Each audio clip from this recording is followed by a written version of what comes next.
Welcome to Punch Drunk Nerd, the podcast where three friends, three amigos, three bambinos come together to talk about nerd shit. Can you believe it? We're doing it again for week 30. We are back to back to back to back to back. No, I won't count to 30 doing that, but welcome back, everybody. It's me, Luis Gonzalez, and with me, of course, is Miguel Sanchez and Deadpool. And today, we're doing the typical thing. You know, we're doing the news, then we're doing a feature discussion, then doing what we're into. For our feature discussion today, we got two of them, baby.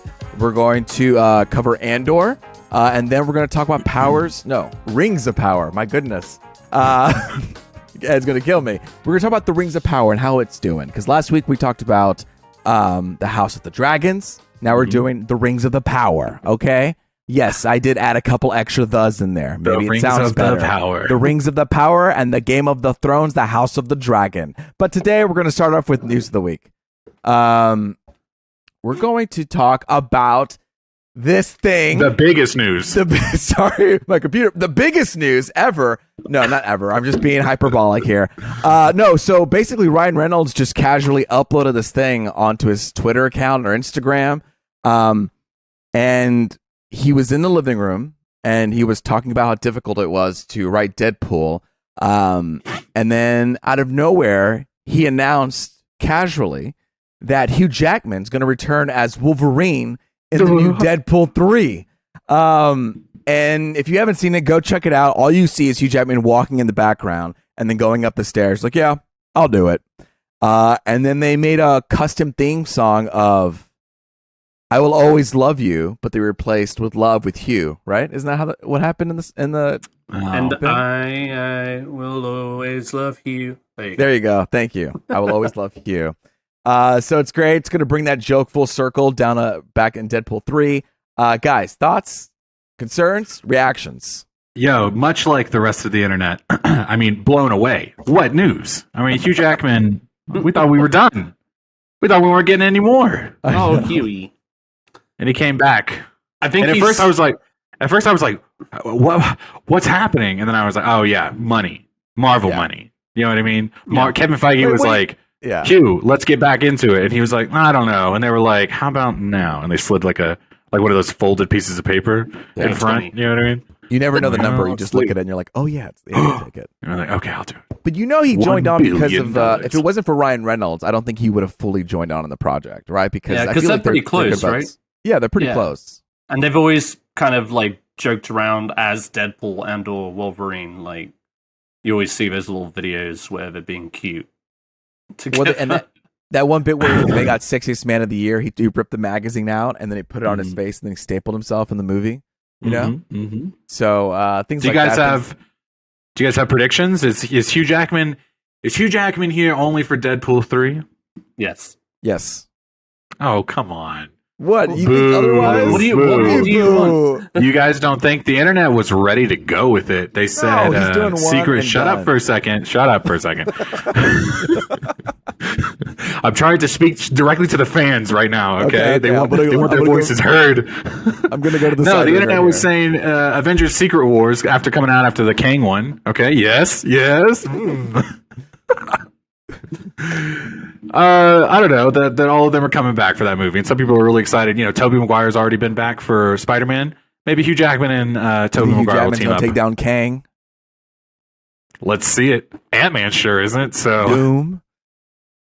I mean, that's crazy. I didn't really think about that, but I don't think he's going to come back again, right? I feel like they're gonna take this opportunity to bring the other Wolverine in too, right? Yeah, because I know they're looking to cast that. I reckon, X-Men is not on. Oh, sorry, guys. Go ahead. I mean, I kind of feel like they're going to keep Deadpool strictly separate from the rest of the MCU. The entire MCU? But dude, it's the multiverse. You've entered into the multiverse saga. You think they're going to keep that separate? People want to see Deadpool and Spider-Man. I mean, maybe so, but I don't know. I mean... You're just sick of it. No, not even. I didn't even see Deadpool 2, to be honest. But... oh, come on. Don't act like it was like must-see.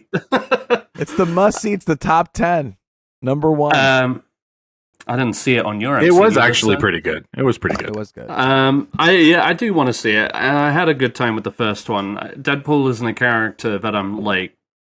It just feels like and I know they're diving into this with She-Hulk, this breaking of the fourth wall, but I mean, it's distracting. Like, I would just find that distracting in the grand scheme of things. If you're gonna bring in Deadpool, a character that we know is not only R-rated, but also he breaks the fourth wall to his audience all the time. There's always like talking, about current pop culture shit or whatever, referencing the Green Lantern in his own fucking movies. Like, I think it's going to be jarring when he's put up against this more self-serious franchise as a whole. And I'm not saying that MCU is totally. Sure. I see you glaring your eyes at me, Luis. But glaring them right yeah, for me, it's not some just with everything else. I'm just I'm wary. These characters, I haven't seen them interact, and I need to see it to believe it, I guess. Mm-hmm. In this scenario. But at the same time, I would be perfectly okay if they kept making Deadpool movies, but they just weren't, they didn't cross paths. You know what I mean? When you have a movie called Secret Wars coming out, where basically the whole multiverse collides into one place, it's going to happen. So you know what I mean? Sure, all right.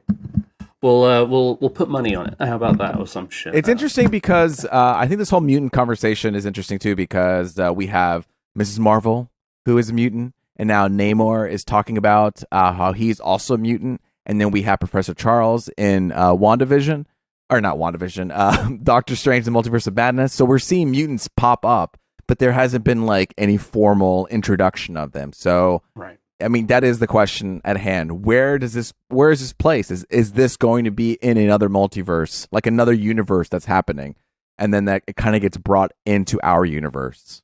You know what I mean? Yeah. I feel like that's the type of situation where, because they did that with, I know you aren't into it, but for the CW, Supergirl was with at the time CBS and its own thing, and the Flash was on CW, and people were like, they'll never cross over ever. And then they just had a special episode where he crossed over in the multiverse into her place, and that's how they met, because they were on different universes. That's what I'm talking about. It just feels like a special episode. In this case, we were saying, I don't think Hugh Jackman's in it for the long run. Maybe it's going to be one and done. And maybe I don't think it's one and done. All right, $10. If we lose, Ed, we give Miguel $10. If we win, Miguel gives us $10. So I have $20 on the line. Okay. No, you just. Okay. No, wait, hold on. That doesn't cool. work. $5. It feels very 2 against 1 right now, but I guess that's how it works sometimes, I feel like we've all got different angles here. Yeah. You guys know my Venmo. It's okay. All right. Anyway, I mean, it's pretty cool. I mean, we talked about it in our text chain, and my jaw dropped. I was like, what the fuck? Is this actually happening? Yeah. I mean, in my mind, I was done. I was like, Hugh Jackman's never coming back. We're never seeing that Wolverine. I moved on from this relationship, and now I'm being brought into it, and I have to say goodbye again. You know? You better end on this ceremoniously, epically. If not, we're going to have to bring back Hugh Jackman for some finale like Iron Man shit where he they did do that follow-up video where they pointed out that Logan took place in 2029. Right. And so whatever happens in this show is going to be present day. So but I agree. My reaction was jaw on the floor. I was just like, wow, they actually did it. And I love how casually he does it too. I love Ryan Reynolds, because he's not putting out a trailer. He's always doing the dumbest shit, and he's going against the norm. And I love it. He just fuck this. I'm just gonna post it up in my apartment, and that's how I'm gonna announce Deadpool. I think it's perfect. I was kind of annoyed because I was at work and you sent the text and it was just the video, and you were just like, we have to talk about this. And I was like, Deadpool 3, we knew Deadpool was happening. You know what I mean? I don't know why this is such. I have to interrupt my work day to talk about this right now. So then I click on the video and it's 2 minutes long. I'm like, okay, what is it? What is the big news? Yeah. But it was well worth it. It was well worth the wait, because much like everyone else, I mean, I was blown away. I was like, did he just say Hugh? And then he walks across the screen. And I was like, on my phone. I'm like, is that Hugh Jackman? I got anyone. Who was that? It wasn't Blake Lively, that's for sure. I would that and that is pretty surprising because Hugh Jackman does seem like, oh yeah, he's done. Yeah. Well, this is great because news. What's up, man? Hit me up. I will. They I don't know, like at the time of the release of Logan, I mean, it was such like an emotional departure for him and Patrick Stewart. Sorry, I blanked. There it is. Patrick Stewart. But then he came back for a one-off, He did, but like that, we're talking about like a minuscule cameo. This seems like he's going to be the main antagonist or whatever. And it was like pretty like, hey, let's bring you in so we can. He was in the yellow. He was in the yellow wheelchair from X-Men. I did notice. I did notice. Is the wheelchair the cameo here, or like? We talked about this already, but y'all see that video, that fan edit where it's that scene in Multiverse of Madness, and then Charles comes in and does like X Games across the whole corridor or whatever in the wheelchair. That shit's hysterical, dude. He's doing like side grinds with his chair, and, like flippies and dippies. I have not seen that. So. What do you mean? He shared it on our chat, Ed. You didn't see it? Well, you didn't read our text messages? Sometimes. No, I'm kidding. I don't know. I must have missed that. Just a friend. Hey, Luis, you and I. There's going to be some fire tonight. Speaking of getting fired, yeah. No, I'm just joking. Because he wasn't really fired, was he? No, he wasn't. He just left. He just left on his own. Yeah, that's true. Well, now that we've stumbled our way into this really good segue, you guys, let's talk about the next thing on our list. You guys hear this? You guys heard about this? Sad news. Twice in 1 year. Basim Tariq. Am I saying this right, everyone? Basim? Is that how we would say it? I think that's how we say it. Basim? Basim? Ed would probably say Basim. I would not. I would actually say Basim. So. Okay. All right. I just can't pin you down. Yeah. You do say both of them very classy, like Basim. Basim. Tariq. Okay. The former director of Batgirl, correct? He was one of the Batgirl directors, right? No.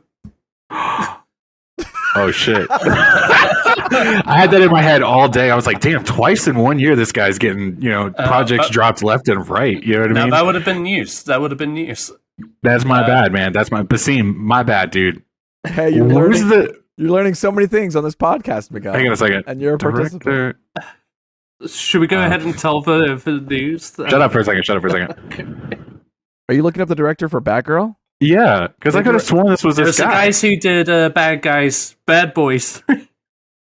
Bad Guys 3. Oh, dang.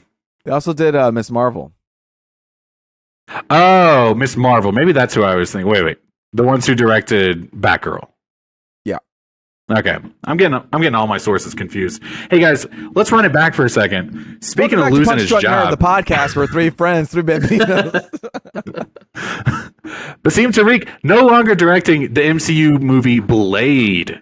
Okay, Blade, you guys, is slated to start filming this November, which is just a couple months away now. Shit. I didn't know that, actually. That's really crazy. Due to come out next November. Okay, so they are really coming down to the wire. That's pretty fucked. Sorry. Yeah. Basim Tariq, no longer directing MCU's Blade. It was due to continuing scheduling shifts and conflicts. Tariq is stepping down, but he will remain as an executive producer. He says, quote, "It's been an honor working with the wonderful folks at Marvel. We were able to put together a killer cast and crew, eager to see where the next director takes the film." So I sent you guys, it's not in our notes here, but I texted you guys, I think it was maybe earlier today or yesterday. Apparently, Blade is a little so-so, a little humdrum right now. Mahershala Ali's a little upset with the progress. It's only got 90 pages of the script so far, which is like a tight 90 minutes. And it had, quote, only two lackluster action scenes. So... Not only causing some concern for the fans of Blade. Yeah. What was the source on that one, by the way? The Insider. Uh-huh. So that's like a real That's like a real source. You know what I mean? Well, it says like via the in Snyder, as in like Rob. So that's that's bad link. Rob Schneider, like from the Adam Sandler's movies. Yeah, no, it's not even the insider. It's Jeff Snyder. Oh man, yeah, it's just a play on words. I could have sworn. You guys really shouldn't let me contribute to this show anymore. You know what's funny is I was reading this tweet and I was like, oh yeah, the insider for sure. That's where it's from. And then as reputable source read it again, I was like, oh wait, it does says the insider. My brain just like assumed it was the insider. Well. But no, I mean that raises questions to have that come up the same day that the director steps away because of scheduling conflicts, and they have bumped the dates a couple of times now, right? So I mean, and I mean, to no fucking surprise, Kevin Feige quote is stretched thin. Well, no, shit. I mean that's no surprise. It's so many. Even if they hadn't moved the date a couple times here or there. Think about when they announced Mahershala Ali as Blade. I mean, I'm pretty sure that was like, dude, had Endgame even come out yet? What I mean? That was 2019. Bro, that's what I'm saying. So it was like around then. Yeah. He whatever conference they were having. That's true. He did, yeah. So that's favorite movie, man. Hey, underrated. What if Deadpool shows up in the Eternals too, Ed? What are you gonna do? Woo! Can't be any worse than fucking Harry Styles. Eternals one.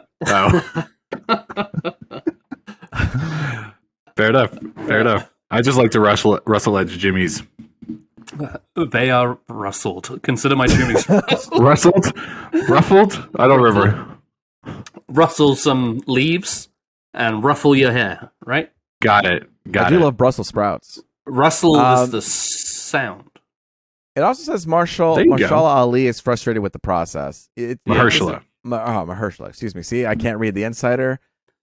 But he's like a dog chasing his tail, because didn't he like go to Kevin Feige with that idea? He was just like, think about it. It's kind of the same way as Giancarlo Esposito coming into Marvel, being like, "Hey, we should sit down and have a meeting because I'm interested in being a part of Marvel." Mahershala Ali had just come off of his second Oscar win. Yeah. I think that's literally when it happened. He won that Oscar, and then that next week he was walking into Marvel saying, "I want to play Blade." Yeah. Kind of a baller move, I think. You know what I mean? To be like, "Yo, you know who I am," and it's Blade. I think Sorry, go ahead. No, go for it. I was just gonna say, I mean, if they truly are starting production in November, and who's to say that they have a 90-page script or not? Like, TBD. I don't think Marvel would ever admit to that. But that's like a big, that's like a big hype train that they either need to like get an order or put on the back burner for a while until they get it right. Dude, I feel like there's a lot riding on the Blade. That's like a whole nother level. It's shooting in November. Like, I can't imagine somebody popping in there and just getting up to speed and having full quick confidence. Well, September's basically over at this point. Yeah, you have 1 month, like basically a month to get your shit together. Month and a half, let's say, in the middle of November to get your shit together, to get the vibe of it, to put your own little juice in it, like to have a hold of it, to caress it, to love it. It's going to take some time to get that shit right. I'm laying down, baby. No, it's crazy. That's crazy. I can't believe it. It's crazy. And I just wish the best. It really is. They really are spread too thin. I don't know what to say. I mean, you got to slow it down a bit. Disney's just milking Marvel dry until it gives everything it can for Disney Plus. Mm-hmm. Kevin Feige is going with it. And I think we're seeing some tough times right now. Yeah. Phase 4 has been a choppy and rough ride. As far as just like announcements compared to releases, right? Mm-hmm. So yeah. Maybe Black Panther 2 will save us. Yes, that looks good. But this new director, whoever they are, coming in November, they're going to have like a long winter ahead of them. Oh, so long. Talking about a long winter, with winter comes longer nights, and something that has also taken a long time coming back to the screen, albeit a little one, is True Detective. Whoa! Yeah, we got a little bit more casting news on the new season 4 of True Detective, subtitled Night Country. There was a season 3? Why don't I remember season 3? Yeah, that was. It's got Mahershala Ali. That would have been a better segue, but hey, here we are. Oh, I totally. But like Luis, I totally forgot. Okay. So yeah, I mean, it was like a solid season, but I mean, I'm a big fan of the True Detective world, and the one headlining this one is none other than Barry Jenkins, Luis, your savior of 2016. But the big news being that John Hawkes, Christopher Eccleston, and Fiona Shaw, who we'll be talking about later in Andor, have joined the cast, which is currently headlined by Jodie Foster as the main True Detective. That's cool. Yeah, and we got a few details about the plot, which is when the long winter night falls in Ennis, Alaska, and the 6 men that operate the Salal Arctic Research Station vanish without a trace. To solve the case, detectives Liz Danvers Foster and Evangeline Navarro Rice, that's what's her name? Callie Rice, I'm sorry. Will have to confront the darkness they carry in themselves and dig into the haunting truths that lie buried under the eternal ice. Yeah, that's a little heavy-handed. Okay. I see the comparison. I see what you're trying to do. I mean, honestly, that's pretty cool. It's good. This is the first time I'm hearing it, to be honest. Have you watched it? I mean, obviously not the 3rd season, but you've watched True Detective. I love the first one, and the second one was pretty good, and I just didn't see the 3rd one. So I'm glad that they're coming back. Is it going to be the same guy show running it? Because he was really good. No, Barry Jenkins is. Oh, you said that, Barry Jenkins. My God. Okay. Interesting. I wonder how that's going to be then, because I really dug the guy who did the first season a lot. But I'm excited for Barry Jenkins. He did all 3. The showrunner, I mean, which we might as well look him up. Didn't they have to take a break from it because season 3 wasn't that good, and so they had to rethink everything? Wasn't that the vibe?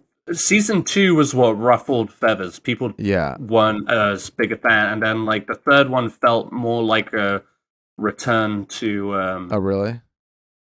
Return to norm, but I still think season 2 offered a lot of good stuff, namely Colin Farrell. I think it was it was a little stumbling at points. Pizzolato. Yes. Yeah. I think it was a little Pizzolato. Hey, Pizzolato, I like it. Take 2 slices. I think it was just a little stumbly at points, but it had some cool moments in it. I like this.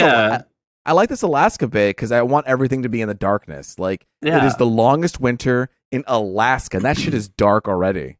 You go up there and it's 12 hours of darkness. Now you're gonna add some more hours. And don't forget the darkness within Jodie Foster. Ooh, it's gonna be so much darkness. Born in the darkness, molded by it. We might see Bane. What a twist, Tom. What are you doing here, man? That's cool. No, I like the plot. I like the idea of them doing detective work in the dark because doing shit in the dark's already really annoying. So I can't even imagine solving a crime in the dark. There's there's a little bit of a Armageddon Deep Impact going on with this show right now. Hulu has one coming out called Alaska Daily. Have you guys seen this? Have you guys heard about this? It sounds like a newspaper. It is. So it's a journalist seeks a fresh start in Alaska working for a newspaper. It is Hillary Swank. The deeper the mystery, the darker the truth. Are you serious? I know. Wow. I saw the trailer for that a couple days ago, and I was like, "Oh, isn't True Detective kind of doing something like this season?" And it's got two-time Academy Award-winning actresses headlining 2 shows. Kind of on par, right? Jodie Foster and Hillary Swank. Yeah. You know what I mean? Interesting. I don't know what I said was funny. I was being. Oh, were you being serious, Miguel? I was. Well, we look forward to those detectives. But another detective some people might be looking forward to is none other than Enola Holmes returning for a second movie on Netflix. What the? Yeah, that one took the world by storm, I guess. And they made a sequel. Did y'all see that? Y'all see that first movie? I did see the first one. I forgot about it, but was it good? Oh, it was a fun romp. I don't think it was anything. I don't special. remember the plot anymore. I remember watching it, but I don't remember the plot. Somebody was up to something, and Enola Holmes was on the case. You know what I remember from that movie? I remember that Enola spelled backwards means alone. Oh. And she always was that a plot point? Was that a plot point? I think it was like a thematical plot point or something. It was like, dang. And then I discovered because she is her older brother Mycroft and Sherlock leave her alone. Did you say Mein Kampf? What's his name? Mycroft. Mycroft. Like Microsoft. Get the Nazism out of your ear. I'm not. I wasn't happy about it. I was shocked. Yeah, Sherlock's brother Mein Kampf. Holmes. Makes sense, right? You're anyway. Like, whoa, that's a twist. So yeah, not see that coming. The trailer came out. It looks like a fun romp yet again. Helena Bonham Carter's returning as their mother. Henry Cavill as Sherlock. David Thewlis is joining the cast this time. And this time it follows Enola Holmes takes on her first case as a detective, but to unravel the mystery of a missing girl, she'll need some help from friends and her brother, Sherlock. Go figure. But yeah, I mean... Ed, you a big Sherlock Holmes fan? I like, I can't say I like am. In theory? Like, in theory, yeah. I like the movies. I like the show somewhat. It got on my nerves eventually. You never the show? But the first couple seasons, what'd you say? You never saw the show? Never read the books? Oh, I've never read the book. I have. What were you asking about the show? I read The Hounds of Baskerville. Oh, I said, I was going to say Baskerville. Ah, yes. Okay, I made a mistake. Blame me. Oh, I'm fired. No, like the last season, right? It was the one you had trouble with, like the last couple seasons. Yeah, like mainly it was after he fakes his death. Yeah, you know what I mean. Like after that point, have we had this discussion? Back. I guess no, we haven't had a discussion, but I have the same feelings. I think there's some like gems in those last couple seasons after the fall. I think what's it called the Riker fall is what I think that episode's called. And it was a great episode. I really had an issue with the guy playing. Moriarty. Oh, yeah. Really? I kind of warmed up to him a little bit. The fact that he kept coming back drove me crazy. I just thought he was so over the top. And I've seen Andrew Scott in other stuff since, namely like Fleabag. I think he's good in that. But fuck me, he annoyed the hell out of me in that show. Something about it warmed me up about it. But that show is pretty cool, man. I think the writing, the acting, the editing, the shooting, everything about it is dope. But no, you're right. After that one episode, it kind of felt like it felt a little aimless, I guess. It's kind of a hard place to recover back from, you know what I mean? And then it did feel like, it did feel a little aimless, but it had some good episodes. Miguel, and I liked the first really Robert Downey Jr. movie. The second one wasn't very good. No, but the Hans Zimmer score on that one, I used to clean my house to that bit. Discombobulate. Dun, dun, dun, dun, dun, yes, dun, dun, dun. I think I have, honestly, let me look it up on my phone right now. All right, so we're definitely just going to have to play the tune over this. Look at this. Look at this. Okay, look what I have on my ringtones that I purchased. Wait, that's the TV show. I was going to say that's the TV show. I bought 2 versions of the TV show. Oh, I wasted cents on this thing. Oh well, cents. Okay. Anyway, yeah, but the Hans Zimmer Sherlock's really good too. Yeah. Anyway, yeah, I'll probably watch it too because I like Sherlock Holmes. I think it's a fun property. It's a fun thing. I'm not a big Millie Bobby Brown fan, so I'll probably skip this one. You're not a Sherlock fan, and you're not a Millie Bobby Brown fan. Well, I didn't really say that. I just said I wasn't a Millie Bobby Brown fan. I don't remember saying I wasn't a Sherlock fan. You didn't see the Sherlock TV show, so you're not a Sherlock fan. I'm clearly not a fan. I saw the Robert Downey Jr. one.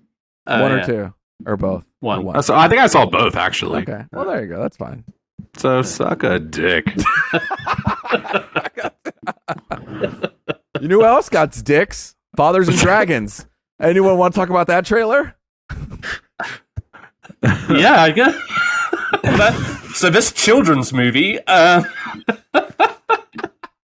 this animated. I didn't see this trailer.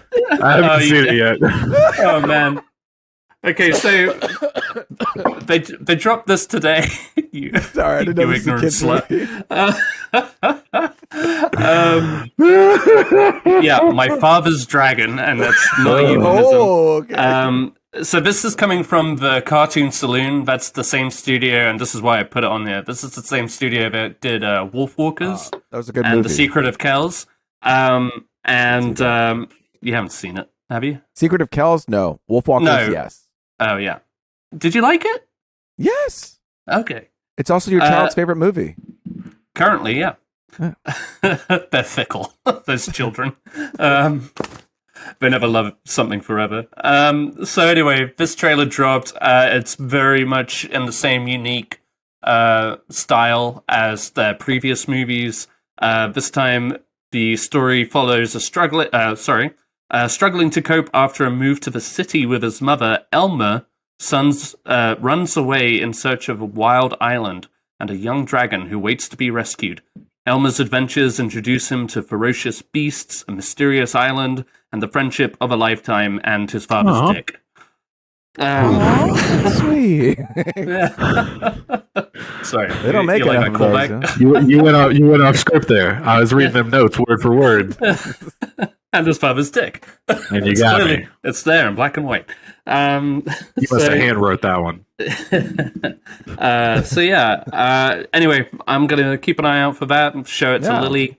I mean, their movies have been good. I think they're like 3 for 3 as far as Oscars with their movies. Of course, they haven't won one yet because Pixar has that shit bought. You mean like with nominations? Yes, they have. It's an honor. I can't remember the last time a non-Disney movie won. Yeah.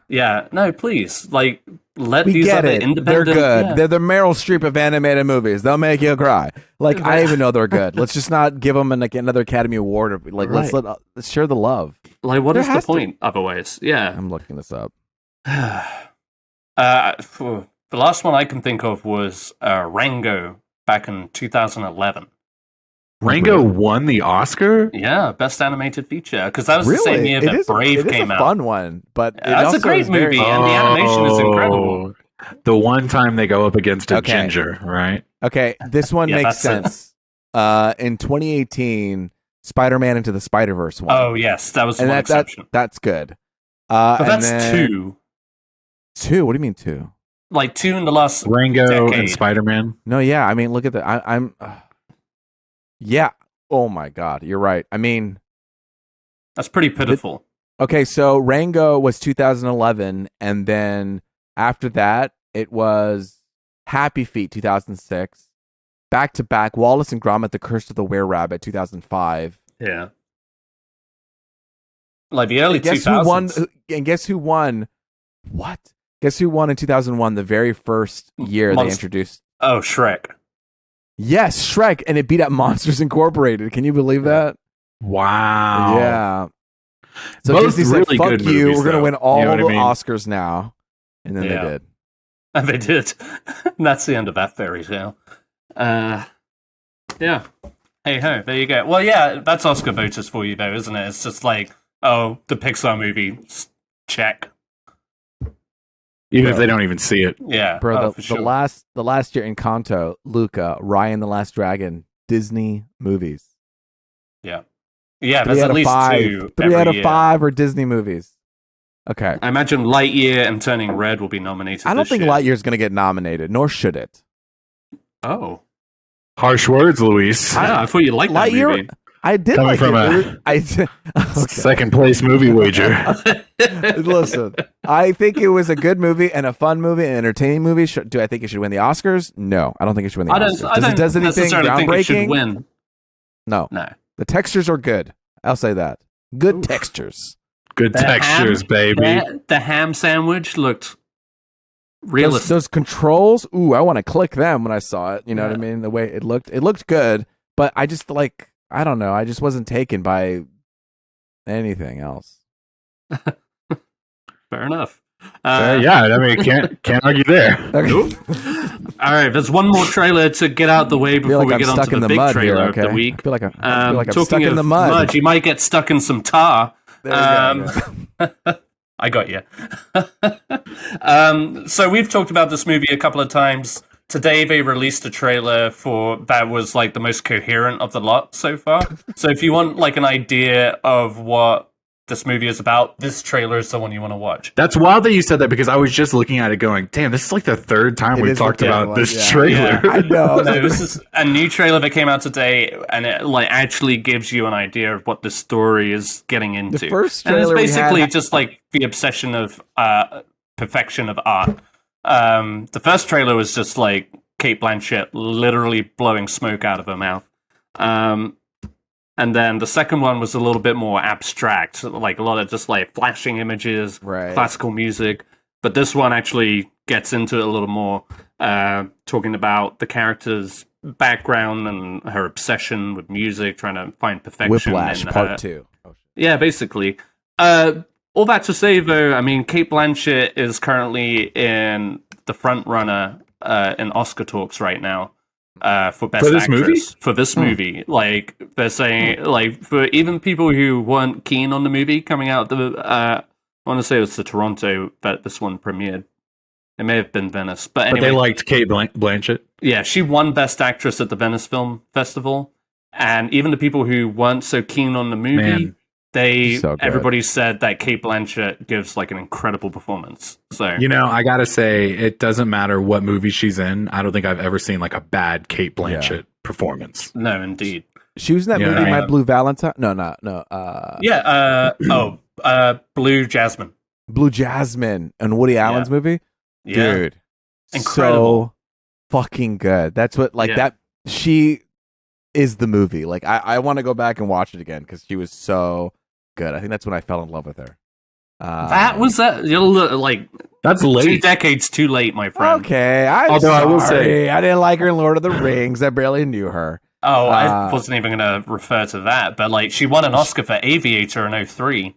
Oh yeah, I did. And she was I don't know why it was that. just so intimate. I saw that for the first time this last year. Which one? It was the Aviator. Yeah. It was good. I liked it. And I liked her in it.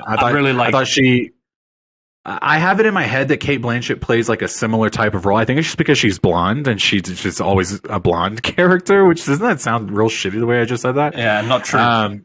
But no, I felt like, oh man, and not just because of her hair. I was like, oh man, she's like, she feels like a totally different, like an actual character. Like I'm not looking at Cate Blanchett on screen. She plays Katharine Hepburn to a T. Like, it's really well done. And then Notes on a Scandal, Elizabeth, another redhead. Wow, I totally forgot.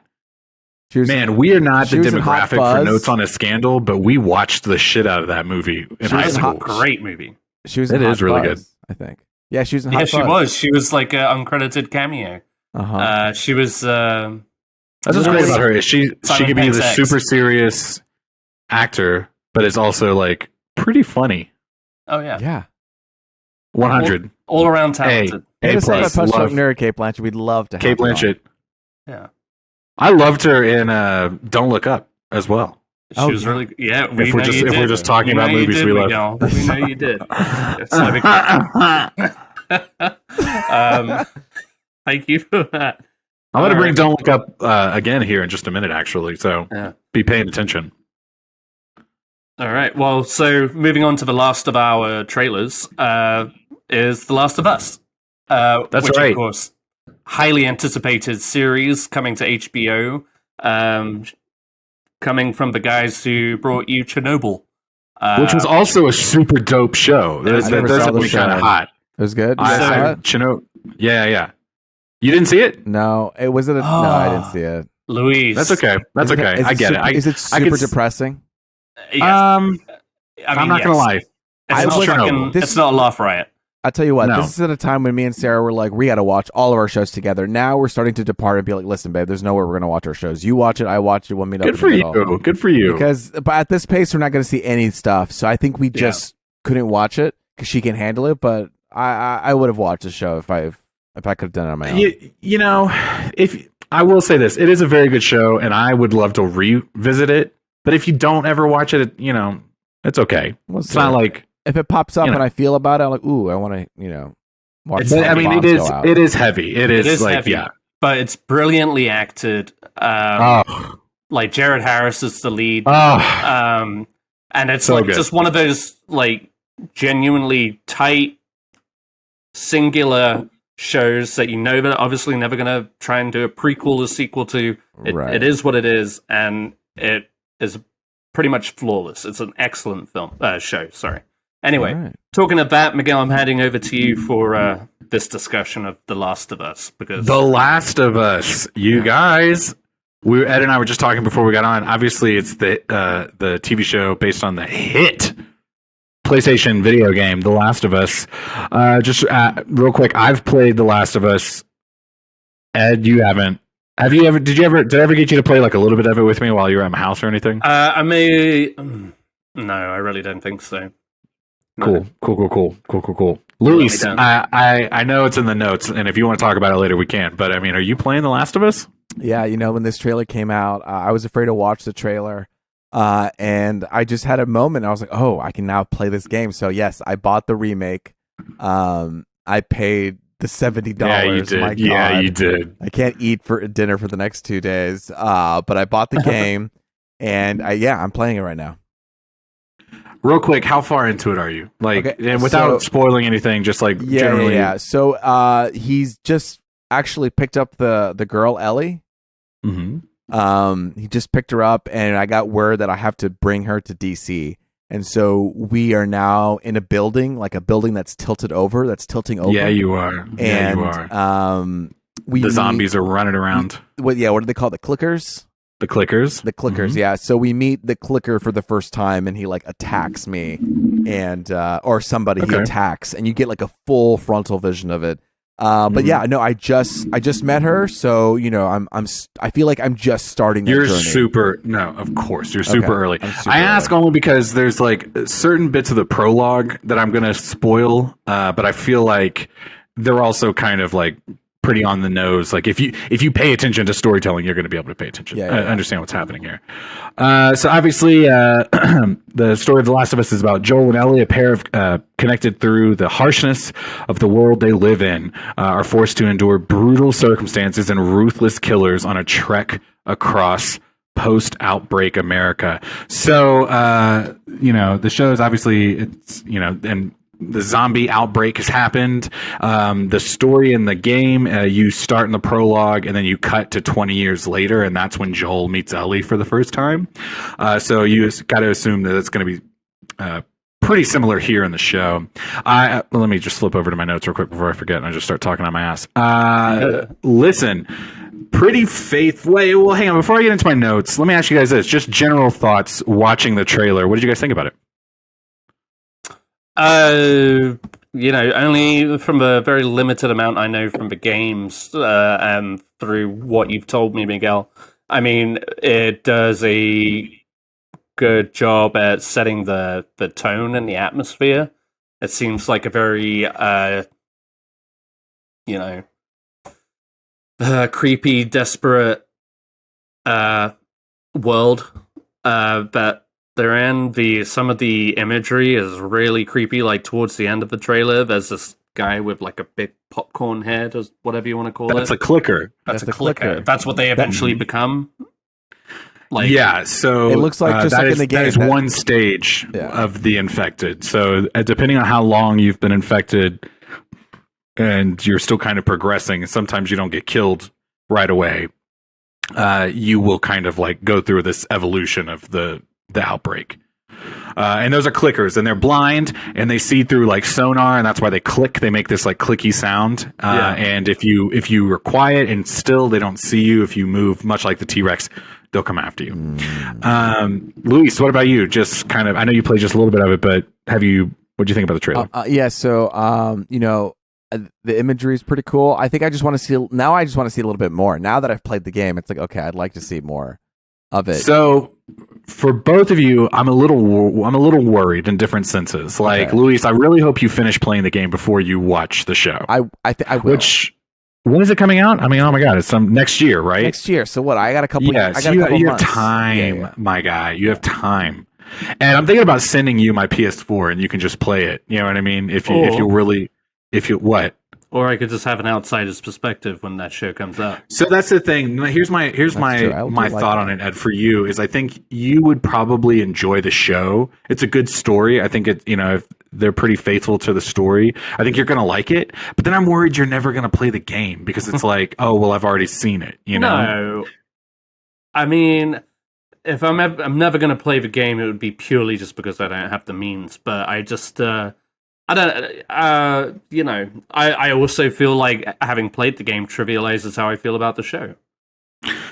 So, absolutely. It could be like, so one of the notes I have, and I'll kind of just jump to it real quick, is I was noticing in the trailer, it's a pretty faithful telling of the game. With maybe I have a couple predictions of where they're maybe going to veer here and there, but like they show a shot of Luis, those two buildings collapsing into each other. You know what I mean? Like that's almost identical to the game. The setup of them like crawling through the sewers in the beginning, that's very identical to the game. Yeah. The prologue of him running through the city, and it's like everything's kind of catching on fire. Yeah, and they don't really know what's going on, but the zombies are running around. You know what I mean? That's pretty like, yeah, that looks pulled straight from the game, even if it's not like shot for shot.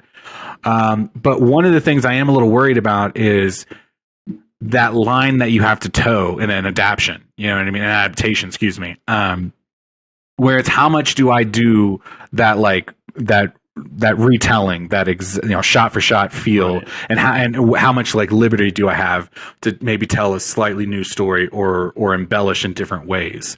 One of my biggest fears, and I was kind of talking to Ed about this before we started, The Last of Us Part 2, the game, really split fans of the franchise. A lot of people felt, they didn't go the direction we thought they were going with it, and so therefore it created a lot of like drama.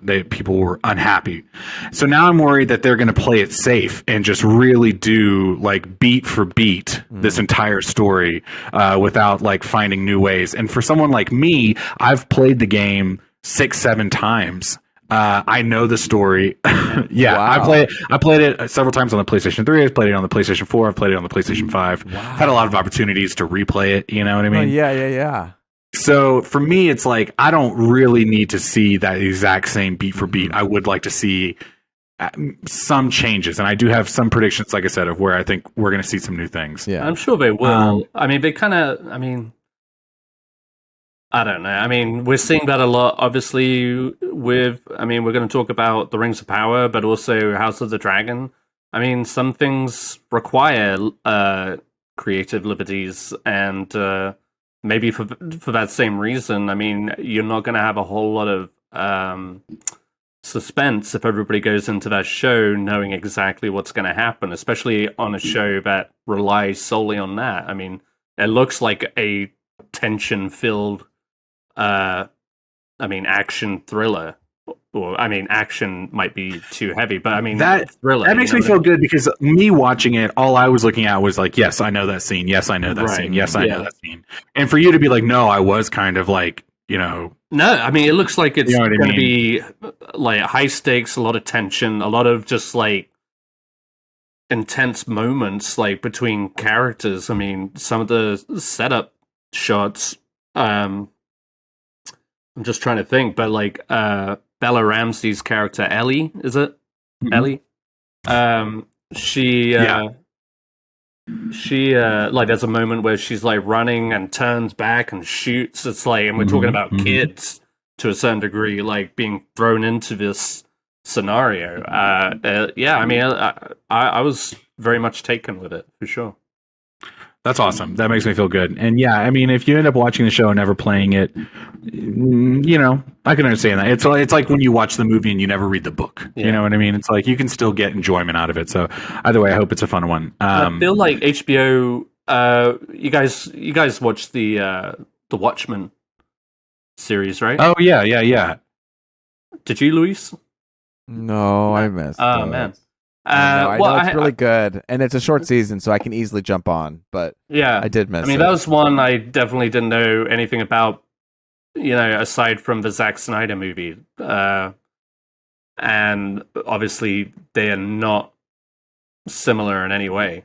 No. So I feel like HBO has a knack for these kind of scenarios where, it's a pre-existing IP, but they have a good team of writers, generally speaking, I feel like. And we already talked about the showrunner coming from Chernobyl, which was just like a very solid show. So I don't know. My expectations are high going into this. I'm not worried, but. So let me just briefly talk to you guys about some of the characters I'm excited to see, as well as some like original to this show characters. Yeah. You know what I mean? That is one of the things I'm kind of excited about is, there's 3 or 4 different actors who are cast in roles for this that were not in the game at all. And one of them that I want to talk about is, remember I told you I was going to bring up Don't Look Up again. Melanie Lynskey, she played Leonardo DiCaprio's wife in Don't Look Up. That's the most recent thing I can think of. Yeah. But I mean, she's one of those character actresses. You see her a lot. You know what I mean? She's in a lot of things. She was in this trailer, and I had to go back and watch it 2 or 3 times to be like, is that Melanie Lynskey? Like, I had no idea. I even checked IMDb immediately. She's still at the time that I looked. I have to look again. She wasn't listed in the cast. It's not in her personal IMDb page as like an upcoming role for her. So I was kind of excited to see her. Okay, this is like a new character. This is like some secret character they're thinking about introducing. My initial thought was that she was going to play a character called Maria, who is Joel is played by Pedro Pascal.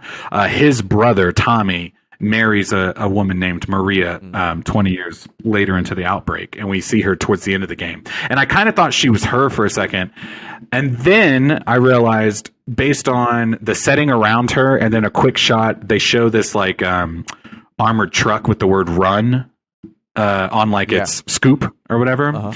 And then IGN confirmed this for me, Luis. Okay. I was over here thinking I was being smart, and that same day IGN was like, this is who she's playing. Like, they confirmed it. I was like, damn, all right.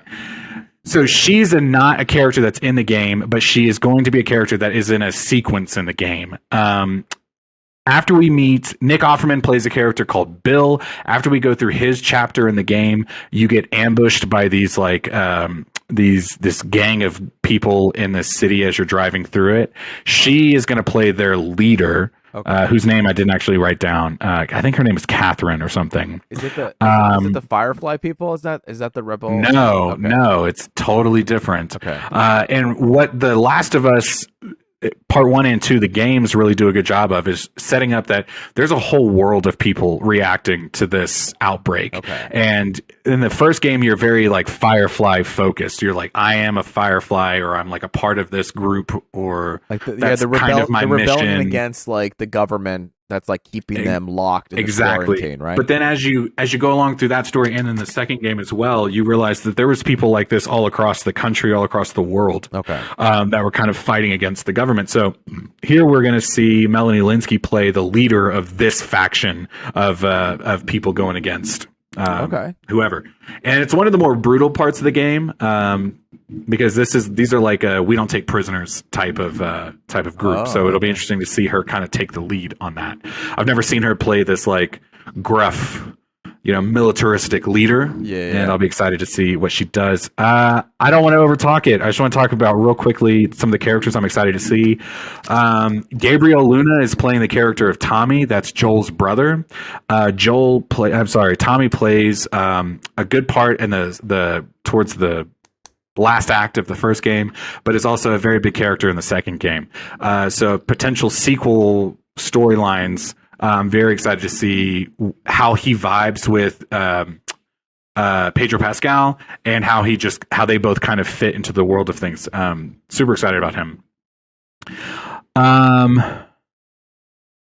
Bill, I mentioned earlier, is played by Nick Offerman. He's one of my favorite characters in the game. Luis, you haven't met him yet, but there's a whole chapter of the game where you are in the town where Bill is, and you learn about how Bill is a guy. He's a great character. He's a fun character. Okay, yeah. Okay. He helps Joel and Ellie, but kind of begrudgingly. In the trailer, you actually see him looking at this is one of the moments where I'm like, okay, this is where they could kind of pivot the character a little bit. In the game, he's a very paranoid. He's like a loner. He is kind of living in this town by himself and fighting these zombies on his own. So he's got this very like singular outlook towards life. Right. And like outsiders, even if he knows them, like Joel, he's very wary of. And I think we're going to see that a little bit of paranoia here. But what was interesting is when Nick Offerman is looking through security cameras, like a security screen at one point, and you see the Firefly flag kind of flap in front of the camera. And in the game, he was not a Firefly. He just helped them. So I'm curious to see if he is a part of that like revolution in this story of the TV show and how that kind of plays out. Tess, played by Anna Torv. I'm super excited. Ed, you'll remember her. She was in Mindhunters. She was like, of the three, she was the psychiatrist or whatever. Right. The woman. Tess. Wow. She was I'm just joking. I'm just joking. Tess is a pivotal character. I won't give too much away, but I didn't even notice her in the trailer. You bet she's there. She's definitely there. She doesn't look the same at all. She's definitely like this weathered, hardened character. In the game, she is so beautifully played. The way her and Joel work with each other in the first act of the game, they're the reason why him and Ellie get together. They're the reason they take on this mission for the Fireflies. And again, pretty faithful as far as like the look of the scene. But there is a bit where they're being chased by these zombies and Tess is like on the side of the street, like kind of holding her head or whatever. In the game, they're not being chased by zombies. They're being chased by like the government, the militia force. And so it does seem like some changes are happening here as far as how we're telling that part of the story. But I look forward to it because it's one of the inciting incidences that really pushes them forward on their journey. That scene that you're talking about? Huh? That scene? Yes. Yeah. The last two little points I want to make just about characters I'm excited to see is a character called Frank, who is actually not in the game, but he is a character that is referenced a lot, especially in Bill's storyline. Here, he's being played by Murray Bartlett, who I recently saw him, and I think he won the Emmy for this recently. We were talking about this with The White Lotus. He won. Oh, yeah. Okay. He plays like the lead in that show. And he's really funny, and he definitely fits the vibe of this character, and to kind of flesh him out a little bit more would be exciting. I wrote down that he's in 6 episodes, which kind of blew my mind because in the game, Bill is in it for a chunk of the game, just like a small chunk, and the character of Frank is really just like referenced. So the fact that they're stretching him out into 6 episodes is pretty exciting. And the last point of characters that I'm excited to see, these aren't characters, these are actors, Ashley Johnson and Troy Baker. Do you guys know who that is? Yeah, nope. Ashley Johnson is the voice of Ellie, isn't it? Ashley Johnson, voice of Ellie. Troy Baker is the voice of Joel. They apparently both are in 2 episodes of the show. Oh, wow. It will be kind of exciting to see how they find places for them because obviously they're not playing Joel and Ellie. Right. I have one. Quick question. Yeah. Go ahead. What is your initial reaction to the cast, like Pedro Pascal and Bella Ramsey? Okay, so, man, this is what I'm worried about for The Last of Us because much like the second game and how that was so divisive, the moment, not only when the cast was announced, but when that very first teaser came out. Remember when HBO did that promo for like what's to come and they put all their shows together and we got that little glimpse of The Last of Us? Yeah. Everyone was all over Pedro Pascal's dick saying, man, he looks like Joel, even if he's not like the same ethnicity or whatever, he like looks like the character Joel. He sounds like Joel. And then everyone was just jumping all over Bella Ramsey saying, oh, she doesn't really look like Ellie. She doesn't really sound like Ellie. I'm here to say that both Pedro Pascal and Bella Ramsey were 2 of my favorite characters. 2 of my favorite characters in Game of Thrones. And you know what I mean? So I'm very excited. I'm very excited to see them together again here in this one. I think she's going to be great. And I think he looks phenomenal. I'm very excited for both of them. And I'm sorry. It's the acting that matters, right? In the end. But yeah, that's what, I was just curious. I did notice that after the backlash of that one little snippet that we saw a few weeks ago, that there was almost no lines of dialogue in this trailer from her or Joel. Really, it was just kind of like voiceover of someone else saying it. Most likely Marlene. Oh, I didn't talk about the character of Marlene for a second. Marlene, the voice actress that played Marlene in the game, is actually playing her in the TV show. Have I met Marlene yet or no? You have. She's the one who is like, I have this girl. She's the leader of the Firefly in that. She's the leader of the Fireflies, and she does come back later in the game in the last act, and plays kind of a crucial role in the story for that bit. So the fact that they brought her back to play this role again is kind of exciting. It's like, okay, she already knows how to do it. So I imagine she'll bring something good to the screen. That's kind of exciting. She's playing the role that she voice act. Yes, that's cool. That's cool. Yeah, we got some people from the game in coming back. Yeah, and she's the only one that's actually playing that same character. Cool. But it's good that they're kind of bringing in these, these voice actors that they made this game. You know what I mean? So just like I was mentioning earlier, just the final quick thoughts. It's going to be a tough line to walk, staying true to the game and allowing the show to be its own thing. And just that I'm a little worried about the backlash of The Last of Us Part 2 kind of affecting how we view this show. You know what I mean? I don't want them to be afraid. You know what I mean? Fans to try something new. Yeah, fans are a real fucking pain in the ass. Let's say.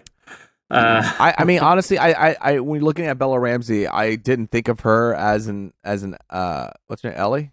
Yeah, Ellie. Yeah. I was like, oh, yeah, she doesn't really remind me of Ellie, but I think in this instance, she was such a phenomenal performer in Game of Thrones that you need someone who's really good performer. You don't get to do this. You don't get a look-alike. You need someone who can do the work. Yeah. Exactly. And she was, first off, you can see why, besides the HBO contract of it all, like Pedro Pascal and Bella Ramsey, they worked with us before in Game of Thrones. We're going to use them again because we... Yada yada yada. Her character was like this sassy, loudmouth kid who had this like enough strength to be a leader as a child for her own people. You know what I mean? And Ellie, for the entire first game, almost is just like hard-headed, doesn't trust people, is living life on her own terms, and is going along with it simply because she needs their help to get from point A to point B, but butts heads along the way. You know what I mean? And it's just like, okay, I could see why she would be cast in this role. She doesn't have to look exactly like the character. You know what I mean? Nah. And I mean, speaking of Diego Luna and Pedro Pascal, they're both of, I mean, I don't want to say the wrong thing, Hispanic, Latino. I'm not sure. You know what I mean? Descent. They're not white. You know what I mean? Mm-hmm. Like the characters are in the game. Sarah, the daughter of Joel, is black in the game. She's in the show. She's not in the game. You know what I mean? It's like, okay, take these chances. Let's let them look different. As long as, you know what I mean, they tell the story. You know what I mean? Yeah, that's all that's important to me. I'm excited for it. I'm a little worried here and there about, it's just such a big game, a big story that I don't want them to drop the ball. I'm really excited, and I hope it succeeds. I wish them all the best. I'm excited, man. Chile. Yeah. Thank you. I didn't want to say the wrong thing. I don't mean to be rude, but I love Pedro Pascal, so I'm excited. Yeah. No, it's exciting. Wow. Okay, well, hey, you guys, that was The Last of Us. I want to say the wind got kind of taken out of me, Luis, because the first day it came out, I was watching it like back to back. All on my lunch break, I watched it like 10 times when I got home because I was trying to dissect everything. I was like, ooh, I'm going to have so much to talk about on the podcast because I love the game so much and I just can't wait to talk about it. And then I watched the IGN breakdown, and I mean, shout out IGN, like shout out. I love IGN. Yeah. But within hours of that trailer coming out, they basically just said everything that I wanted to say. And I was just like, I am not original. I was just like, man. You have, but this is what I think. The fact that you aligned with because I work for them, but the fact that you aligned with them is that you know what's up. You know what I'm saying? Like, you have the right instincts. You are in the same pulse. You're in the same like ecosystem of this thing. Like, you're in the same mindset. So you did good. You're a good nerd, and I'm proud of you. And not everybody watches IGN from our audience, so you're bringing in raw, awesome info that they wouldn't get otherwise. There we go. Oh, thank you, IGN is like that is their job. Their job, and they got a group of people. Do you know what I mean? They source.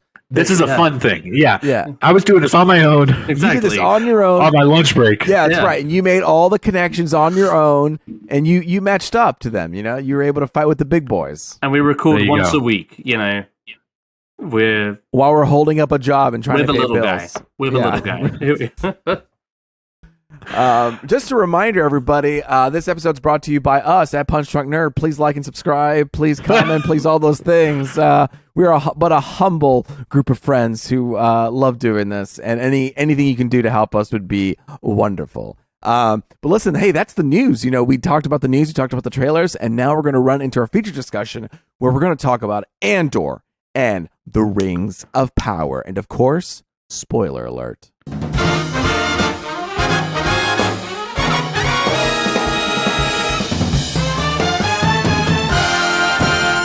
And welcome back. We are here for the feature discussion. We're going to start off with Andor and then the Rings of Power. All right. Andor episodes. What? Andor. What do you mean Andor what? Andor. All right. Cassian Andor. The show's called Andor. It's on Disney Plus, and 4 episodes have come out. 3 episodes dropped last week. 1 episode this week. This is the story of rebel spy Cassian Andor's formative years of the rebellion and his difficult missions for the cause. We know what happens to Andor. He dies in Rogue One, so it's obviously going to end tragically. But we are going to go on this journey as he becomes the Andor we know from Rogue One. This stars Diego Luna as Cassian, Adria Arjona as Bix, Stellan Skarsgård as Luther, right? Not Lethan. Luther? Kyle Soler, Fiona Shaw, and Alex Ferns. Listen, I'm just going to start off with this great question that was in here. What were your expectations going in? Okay, we're talking just in general. Well, hold your breath, Miguel. No, I mean, I feel like we spoke on this previously, but I mean, I think we all agree that Rogue One has been one of the better Star Wars films in quite some time. I think we all hold it in pretty high regard. And going into the show, I mean, I was kind of optimistic. They seem to be going in like deeper into the guerrilla warfare take that Rogue One took. A little bit more of like a war thriller than the playful Star Wars that we're all so familiar with. And that's been proven with these 3 episodes. But 4 episodes. Yeah, that was my bad. But yeah, I mean, something dark, gritty that kind of took Star Wars to a different level. And Tony Gilroy, who was a credited writer on Rogue One and, rumored to be like the finishing director of that movie. So it was interesting. And so, I'm kind of, my feelings towards most of these Star Wars shows have been kind of mid. I just, that kind of leveled my expectations a little bit. So I didn't really know what to expect. I know this is going to be a lot more episodes than what we're used to. So how many episodes? I'm just curious. There's 12 episodes this season and 12 episodes next season.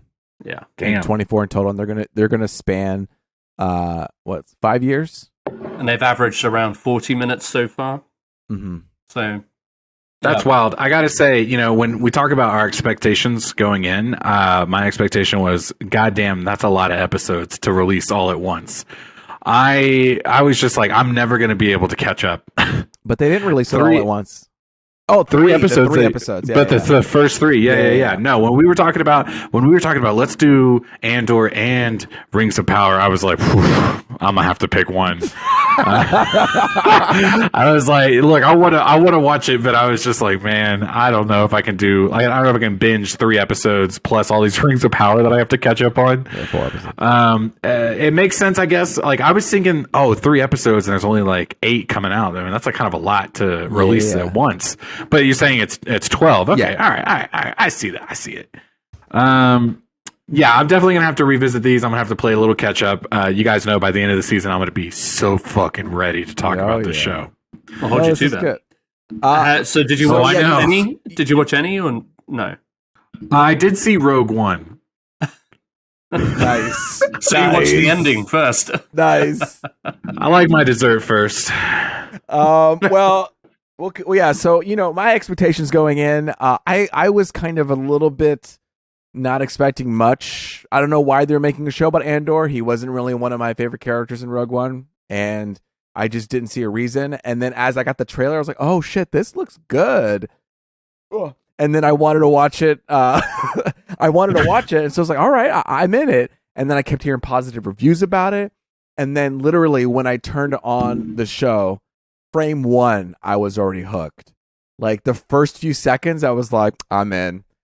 This already feels different than what we've been getting from the previous shows, and I think this is like something that treats us like an audience member. The other Star Wars shows, maybe not The Mandalorian, but like Boba Fett and what's it called, Obi-Wan Kenobi felt more childish compared to this. Do you know what I mean? Sure. Like the acting feels a lot bigger in Obi-Wan and in Boba Fett, like more flamboyant. You have this comedic character kind of sticking it up, and here it is so grounded. They shoot it in so many more unique ways.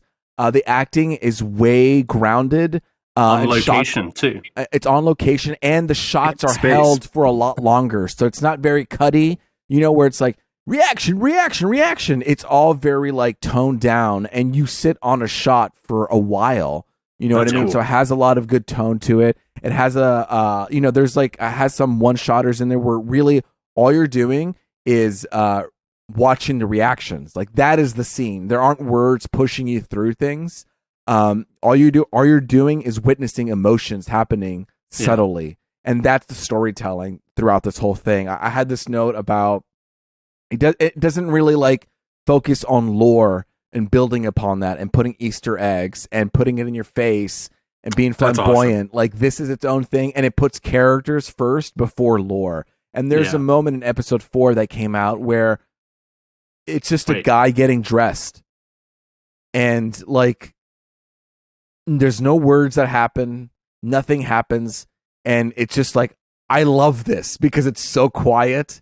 And it's so just like there's so much character like revealing happening here, and I don't have to get pushed this like dialogue or like this thing to go on forward. I don't know. All I'm saying is that it definitely feels different. It feels more adult, and I think the fact that it's not as precious as Boba Fett and Obi-Wan kind of has the freedom to be more grounded, to be more adult, to be its own thing, and to give audiences like, hey, you're a real person. I don't have to like ham it up a little bit to you, Which is, I got a little hammy a little bit with Boba Fett and I think Obi-Wan, except for those dark, like my favorite moments was when Darth Vader came out, and I feel like things kind of grounded a little bit. But if Boba Fett was like this, I think people would have been a lot happier. And it does flashbacks better than Boba Fett. You know what I mean? So I'm here for it. I'm digging this so far, basically, is what I'm trying to say, okay? I will jump in real quick. Did that 4th one come out today? It came out today, yeah. Yeah, fuck me. It's okay, man. I didn't watch episode 4. I didn't watch episode 4. But to what kick him. But it's okay, because episode 3 is like an act of itself. You know what I mean? Yeah. Episode 4 is entering into kind of this new... right. Can I ask? Yeah. Oh, sorry, Ed, you were going to talk. Go ahead. Yeah. No, go ahead. What's your question? Can I ask just real quick? Is this like Rings of Power? We're doing time jumps. No, sorry, not Rings of Power. Sorry, Ed. Sorry. House of the Dragon. We're doing all these time jumps, right? Every episode, and then the last episode we did a really big time jump. Is this what's happening? Right? Did I remember correctly that Andor is doing a bunch of time jumps? Yeah, we'll take a couple. Yeah. Have we seen those yet, or no, not yet? No, nothing yet has come about. Well, yeah, I was going to say I don't know about episode 4. Like there are flashbacks to his childhood. Sure. But no great leaps. And this takes place 10 years before the events of Rogue One. 5 years. 5 years, I'm sorry. So this will take 5 years before they call it, what was it called? BBY? The battle before, BBY is how they do it. The battle before, what's the battle before? Anyway, Yavin, the battle before Yavin. It's like when they go and blow up the Death Star. Everything is kind of marked as like that's the center point. And so before and after it's BBY. And so here in season 1, it's all going to happen in 1 year. But then in Andor season 2, it will cover 4 years total, jumping 1 year ahead every 3 episodes. Wow. So you'll see a lot more time jumps happening next season. I like that they have a plan. A plot line that it really for. Feels like that. It feels like it's done with a lot of confidence, and I feel comfortable like with them just establishing this, and I think it makes sense. Do season 1 only 1 year, so we have enough time to develop these relationships, to really love these characters and to understand them, so that when we get to season 2, we can push through these like dramatic moments and like I'm cool with this because I know these people. You know what I mean? I don't feel like I don't know. Do you guys think? Obviously, I mean, I assume a fan favorite. I was a fan of this character in Rogue One. The robot, Alan Tudyk's robot, K2SO. Say that again. K2SO. Okay.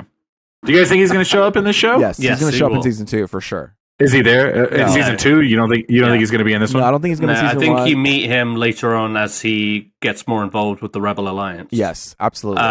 So the first 3 episodes, and I was going to get into this, the first 3 episodes feel... It's interesting because each episode didn't necessarily end on like a big, like, dramatic moment. They kind of... And I watched them back to back. They kind of just rolled into one another, and at the end of episode 3 it felt like, okay, this was the prologue into the bigger story we're about to get into, and I really appreciated that because it wasn't like you were saying, there was no urgency to make a showy entrance or try and like, hey, this is Star Wars kind of thing. We know it's Star Wars. And it's just taking us to a different side of that world, which we got a glimpse of in Rogue One. And I'm looking forward to, like, I'm sure they're going to delve into a lot more. But one thing, Luis, you were talking about how they linger on moments and reactions and stuff like that. And one thing that really stuck with me, and I know that, just from interviews and everything leading up to this show's release, was that they're going, they're looking at multiple perspectives on what the quote-unquote Star Wars are and how they affect people. Like at the end of episode 3, there's like a skirmish in the town that Cassian Andor is living in at that time. And at the end of it, we are following at least in the earlier episodes, who is set up as the main antagonist. I thought I wrote his name. Yeah, Kyle Soller, who plays Cyril Khan. He's kind of like this dweeby. I love him as an antagonist. Oh no, he's great. He's good, but he because he plays it to a T. He's this guy who goes out of his way to hunt down Cassian Andor. He defies his orders. His basically in the first episode, Cassian kills 2 dudes. Not of the Empire necessarily. They're of like a separate thing, but they're under the Empire's, jurisdiction, or however you want to phrase it. And even his commanding officer is just like, they clearly tried to just like intimidate somebody, and it went bad, and they ended up dead for it.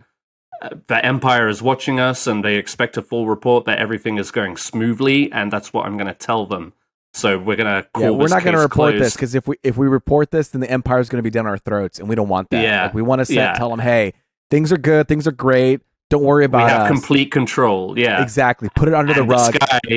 This guy who has like a broom up his ass. It's just like, but 2 men were murdered, and we need to find the man who did it. And he goes out of his way, and I mean, he plays it very well. But, at the end of episode 3, when there's actually some like action, you see his reaction to the warfare going on around him, like the deaths and stuff. Clearly, he's not a combative person. This is like his first action, and they reflect that very well. And there are some other scenes where, again, you're seeing the actual like consequences and the cost of war. Like the rebels are being perceived. I know, and again, they're going to go into this further in the show, but the rebels are perceived as terrorists, and you get a glimpse from both sides of what that actually looks like. You know, that's cool. And we've always, Star Wars has always been a thing of like good versus evil. The Empire being this great big imperial machine that is like very clean, very uniform, but on the opposite side, they're fighting for what they believe is right, because of what they're being told by the Empire, but also same for the rebels, and people are dying on both sides. Mm-hmm. And it puts a face on what we have always known as just like stormtroopers are the bad guys. Right, yeah, they're the guys in the white uniforms. I was surprised too when they had this like other police force that's not stormtroopers. I was like, oh, there's other enforcers that are here, and we see their face, and it was a nice refresher. Like this is all. I mean, you hear it on the internet, but it's also something that like I feel it as well. There's a reason why it's on the internet. Like it does feel refreshing. It feels for like us as people who watched as kids are now adults kind of deserve a show that reflects our own, needs as adult watching viewers. We want something that's a little bit more grounded and not pushy something new, something fresh, like which is like you don't have to be so clear and directed and like talked upon all the time. Like there are other tools to like tell a story. Whether it's just like sitting with a moment and letting the performers drive that for you, Yeah, I was listening to an interview with Tony Gilroy, and they were talking about the approach to the show, and he was saying how Disney had an idea for the show. They kind of pitched it to him, and he was, he had.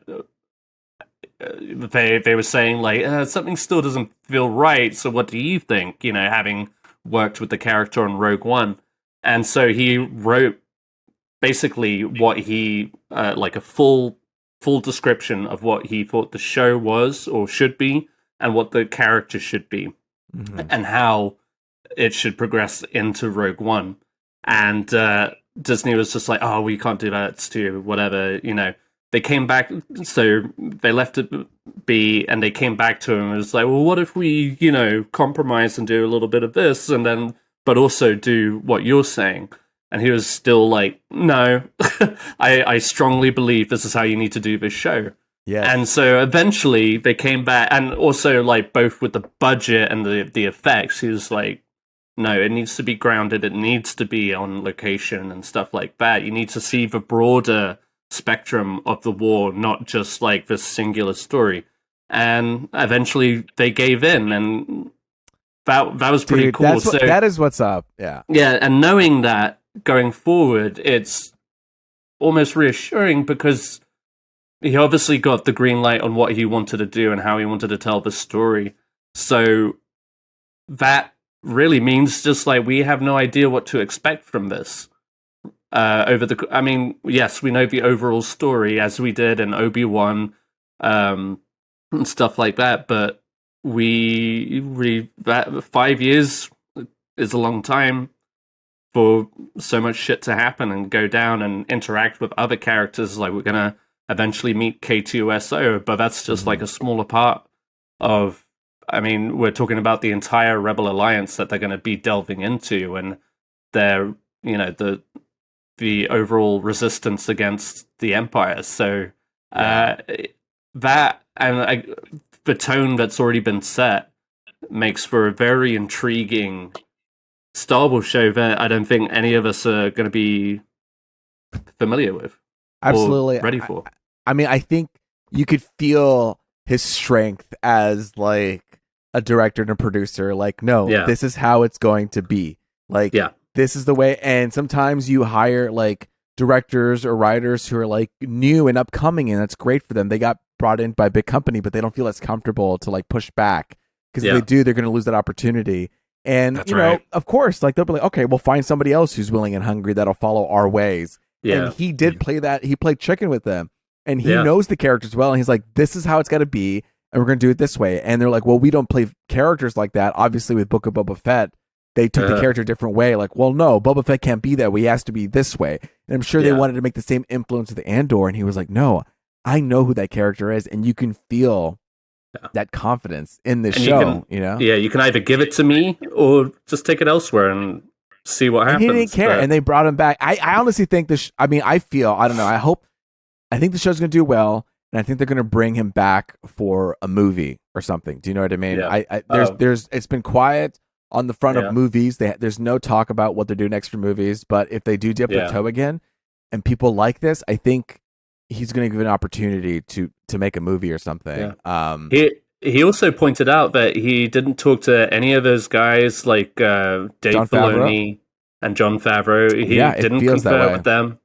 Absolutely. I feel, and that's kind of what bothers me about these other series. They seem like they're cut from the same cloth. You know, the fact that Boba Fett's arguably best episode was directed by Bryce Dallas Howard, and it was, and also were Mandalorian episodes. It was a Mandalorian episode. I wasn't like criticizing Bryce Dallas Howard, by the way. I was purely trying to point out the ties to the Mandalorian, like, and even to some extent, even Obi-Wan again felt like it was cut from the same cloth. Yeah. And I mean, granted, the overall picture is Star Wars, but they play those stories down for like a younger audience, rightfully so. There was a new spin-off after Mandalorian, and you want to still appeal to younger audience. You know what I mean? So it just got, I don't know, contaminated by that idea of like getting younger audience. It makes sense. You want the money, you want the views. But man, I appreciate and I wish I had the Andor treatment with Obi-Wan and Boba Fett. Absolutely. Miguel, you're going to say something, because I got more to say. All I was going to say, because I don't have much to add, and I'm really just going to go on a rant, but I'll keep it short. Yeah, I just feel like with the success of, you know what I mean, like from all the way to Iron Man, you know what I mean, and the MCU, and how that kind of changed the way Hollywood saw movies and franchises. You know what I mean? We're seeing that so much, especially with Disney properties, because Disney owns both. You know what I mean? It's just, no, we want to be formulaic. We want the billions. Okay, all of our shows and movies have to be a success, and they have to follow these formulas. And that's the one downside of like the success of like the MCU. You know what I mean? For all of its really great things, it really did kind of like neutralize. I don't know if that's the right word. But you know what I mean? It just made everything had to come up to this level and be this to be successful. It creates like a white noise effect. Yeah. And so it is kind of refreshing to hear that someone was like, no, I don't want to do that. I want to make it my own. or it should be this. And even, you know what I mean? Especially to the Ryan Johnsons and the Tony Gilroys of the industry, it's, and I mean, to your point, Miguel, even with Marvel, where they've lost very talented directors because they're not meeting that criteria. They didn't want to branch out. Exactly. Yeah. Which is so funny. It's so funny because Marvel at a time, and they still kind of are, but they were running on this thing where all of our movies have a different vibe and different feel. You know what I mean? This is the historical one. This is the sci-fi one. This is the political thriller one. This is the space opera one. This is the high school movie. You know what I mean? They're trying to find all these niches and like this is this movie and that movie, but they don't lean hard enough into them to make it feel distinguished. Do you know what I mean? Because they really are. I mean, you know, She-Hulk is presented as a legal comedy, and you know, all of them have their quote unquote angles that they're pushing, but they don't lean enough into them that distinguishes them enough. You know, right? It's like at the end of the day, it's still a at Marvel. the end of the day. Yeah. Exactly. Yeah. So you guys are kind of hyping me up, you know. And like I said, I don't want to overhype you because I don't want you to have expectations. But no, in a good way, hype. You know what I mean? Like it is kind of refreshing to hear you say, like, oh, you know, when you mentioned earlier, like we're not going to like lean into the lore of it. We're going to kind of do our own thing. It's about characters. And I was like, this presents its opportunity to create more lore. Like one of the things I dislike about comic book movies or shows or whatever is when like one of my biggest gripes is when they're like, oh, we got a comic accurate suit. And you're like, okay, that's cool, but it's like, it's not, you know what I mean? This is a tough thing. It's just kind of same with like Thor when they were like, oh, this shot was pulled straight from the comic. You're like, okay, I get it. Or when people are like, oh, you have to really respect the source material and it has to be like beat for beat the exact same. Yeah. It's tough. You know, it's tough because if I'm reading something or watching something, it's like, I look, a little bit of me, a part of me does want to see that translated into a movie. Like I saw it in the comic. Now I want to see it in motion. Like I am that party that is wanting to like see a translation, but I also want it to be elevated to match like the tools of cinema. Like don't just like put it up there and be done with it. Like you need to add to it. That yes. You know, if you're gonna do the shot, you know what I mean, or the suit or whatever, make it its own thing for that moment. But what I always think of whenever I hear this argument online about how people are so like gung ho for it being ripped straight from the pages of whatever, is just that whatever comic or story or whatever you're reading that you just super love, game you're playing that you super love, that had to be created in that moment. You know what I mean? It had to become something. The comic that you read was written in that moment to be that, you know what I mean? And to me, I just wish that like superhero movies specifically, now I'm going kind of on a rant, but like superhero movies specifically, it's just like, I don't need to see like Batman's parents, Ed, you were talking about that one episode. Yeah. Batman's parents get killed all the time. I know that happens. Like, let me see a new story. Right. And so for like comic book movies or like Star Wars property or anything that's got something that's got a lore to it already, let's go ahead and let's build something new. Let's create something new to add to it. This is on a side note completely, but I've always wanted this, is that someone to create a new Marvel show, like specifically Marvel, but make up a new hero that has no source material. Nothing. So no one can be like, I think it's going to be this, or I think it's going to be, you know what, motherfucker, you don't know what it's going to be because it doesn't have any source at all. Like Harley Quinn came from the animated series. She didn't come from the comics. And so I want there to be a hero that comes straight to the MCU. Like we created an original character that you can't track and you'll have that you don't feel like you have to stand on whatever came previously. Yeah. You know, this is just whether it succeeds or fails, it is its own thing wholly. And this thing is like in Andor, they're adding all these characters that really don't have, they're not in other lore, and they're like, or at least I don't know that I know of, but like, and they're not continuing on to be other characters, but they're fun, interesting characters they drop in. Like there's the character in the subway, Ed, you know, like in the train that he interacts with Luther. He just has like a conversation about, you know, the state of the city. And then there's the guy who rings the bells at in the towns to alert like when work starts and when work's over. Yeah. Like he has a whole fucking moment and ceremony just to ring a bell. But you're like, dude, that's a story right there, just about to like start up this industrial town on its next day like he relishes in ringing that bell, and it's like, there is a story behind this guy. Like that's what I mean. They have these like little character moments, and they establish Andor and B2 Emo, the droid, really well. It's like the first thing they do in the scenes. It's like, oh, I understand Andor. He is, you know, a caring person who struggles, you know, with doing what's right, but when pushed and against a corner, he has to do what it takes to survive. Do you know what I mean? Right. Like he's a kind soul, but does what it takes to survive. And B28 is like a nervous droid, but when annoyed, like a house droid. Yeah. But when annoyed, he'll fuck with you a little bit, and so but not really. Yeah. And like he's stuttering because I feel like he's holding all these lies. You know what I mean? It's just like I don't know. I just love all the details. I love the framing. I also. Yeah. Sorry, just to add to that, and one thing I loved about Rogue One was that they embraced that kind of 70s aesthetic. Everybody's got sideburns and these kind of very old-fashioned and it does such a good job with those maps, you know what I mean? Those window maps you see, oh my god, the ship's moving. They bring that into play. I'm like, oh, that's how it works. And actually, I see how they could use that. Really, it's not just art decoration, you know what I mean? And or CGI. It's more practical effect.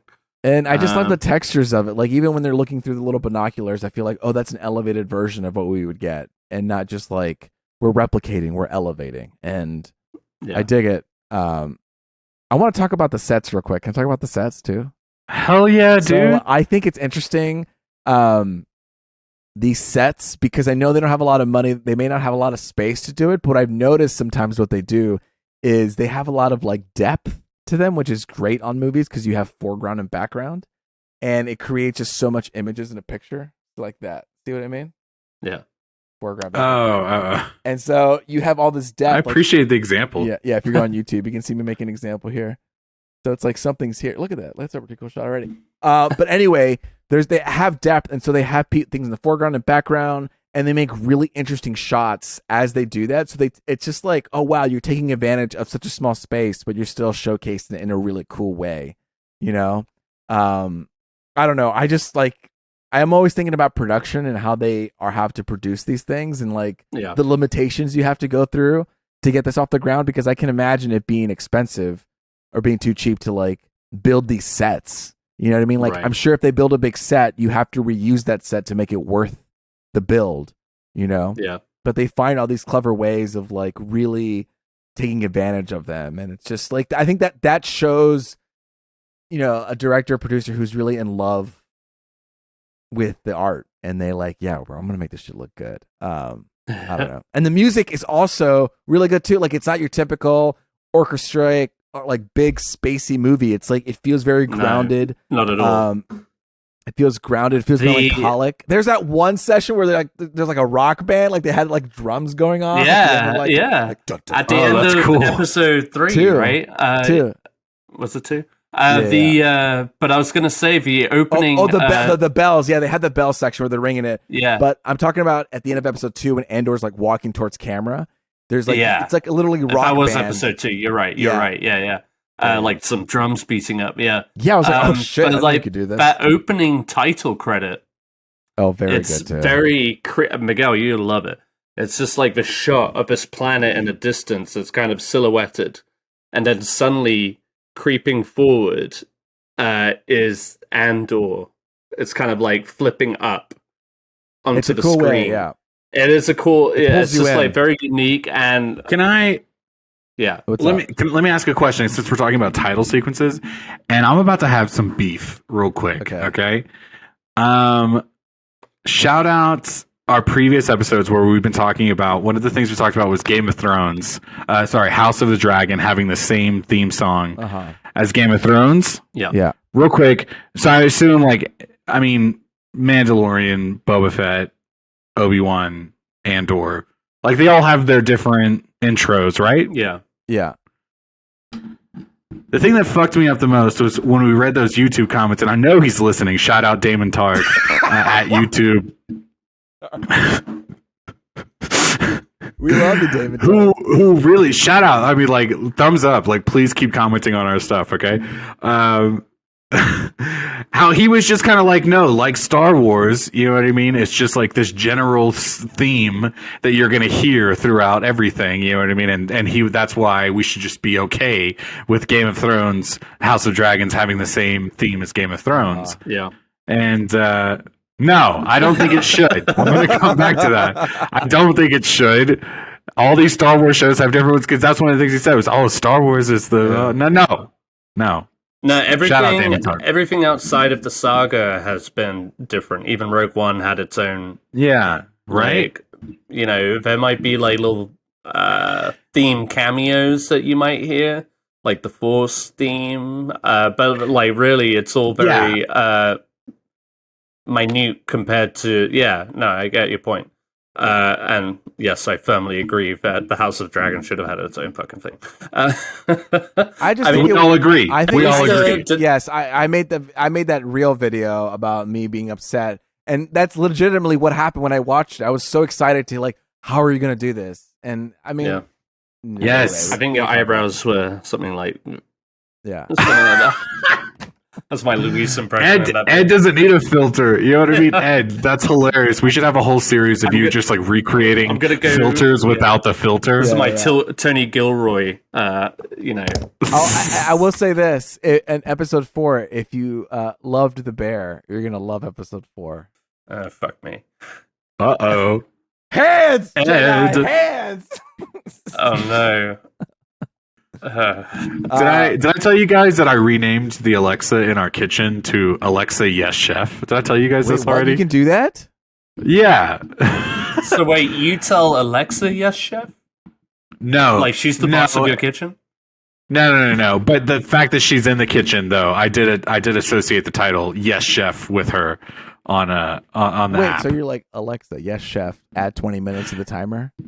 No, but I will just tell her generally, like, Alexa, set a timer or whatever. And then if I go into the other room and I'm like, hey, how much time is left? And she'll be like, on Alexa, yes, chef, you have 20 minutes. Okay. That was just for you guys. Thank you. I appreciate that. I mean, look, I was looking at some of these the credits, the guy who did the Bourne Identities, it was the writer, House of Cards, Crown, Sherlock, the guy who directed Sherlock and Black Mirror. These are the influences that are coming in to this show, and it's very I mean, I don't know, I don't want to hype it up too much, but I can't wait for Miguel for you to watch it. I'm sorry, you guys. No, you're fine. I had a lot to catch up on. I'm not going to promise by like what time, you know what I mean? Right now, my promise is to Ed, okay? Yeah. Rings of Power. I'm not trying to transition. I think it's time. But I think it's time. We talked about Andor. We're excited for it, but we promised. Pull out my angry letter. Here we go. Oh my God, it's probably a book by now. Last week you were so excited, or 2 weeks ago you were so excited about Rings of Power. Yeah. There it is. I was telling Miguel I've cooled off since. He has. I was passionately angry at the idiots out there just bitching about this. It's getting some heat. Rings of Power is getting some heat. But let's get into it. But they should not have released it during House of the Dragon. That was. But how do you know? I mean, I guess you kind of know. Like, the HBO is talking about releasing the show at this time or whatever. Sure. I mean, it is pretty tough. You know what I mean? It should have come after or before, so that people would. But when they want it, they want more. If you don't go before, you can't go after. You know what I mean? Because then everything will be compared. I mean, it already is kind of, but you know what I mean? Everything, if you make the choice to be like, I'm going to wait until Game of Thrones comes out, you're just getting compared. You know what I mean? So you might as well just rival. It's always going to be contentious. Might as well just go head to head. I don't know. Yeah. Okay, well, anyway, Ed, I'm letting you Ed, take it over. All right. Well, anyway, we are just slightly over midway through this season. It's going to be a grand total of 8 episodes. Episode 5 aired last Friday on Amazon Prime. So we're over halfway. So six is going to air the Friday, day this episode release. So yes. Episode 6 will air today as we speak. Or however that fucking works. But they've lined it up so that, since we're talking about it, the finale to this show will come before the finale to House of the Dragon. Take from that what you will. But yes, we are. Just a quick refresher. The Rings of Power aims to follow the story of the Second Age of Middle Earth. Which we're going to get into it, but Tolkien referred to it as the Dark Age of Middle Earth. A lot of tragedy and bad fate comes across the lands. And so yeah, 5 episodes in. Miguel, you are you got caught all up? 5 in? I finished episode 5 You did? right before we. Well yeah, done. dude. Nice. I couldn't get Andor in, but I committed to Rings of Power. Like I was getting it done. Okay? I'm caught up too, Ed. So let's just fucking go full throttle. Let's do it. Because All right, the C is always man. right. Ed, you were kind of worried. Can I just tell you how I feel real quick? Yeah, go on. Can I just can I rip the Band-Aid off so we get it over with? Yeah. Ed, man, I'm kind of in love with this show. Oh, man. fuck yes! Oh, Yes! I was very curious too. I was very curious to know your thoughts on it. God, Miguel, I can't tell you how much my penis shriveled up into my insides there. I was just so afraid of what you were about to say. I thought because you were like pushing through so hard, you'd be like, God damn it, I have to watch another episode. And you were watching 2 on your hours phone, long. And that's well, not all on my phone, but that was kind of how I felt like before we sat down and said, oh, we're gonna watch this. I was like, man, I gotta kind of watch a couple of these because I thought we were initially gonna do an episode a week, which I'm glad we didn't. And I was just like, man, I'm not ready for it. I'm trying to watch House of Dragons. I'm trying to focus on that. And that was kind of tough. That was kind of tough to do the whole Middle Earth thing with 2 different shows. Sure. But just over the last day or 2, I've really sat down and watched these episodes of Rings of Power. And I'm having a great time. I will say this. It's just talking about comparing them. I'm going to have to just do this real quick.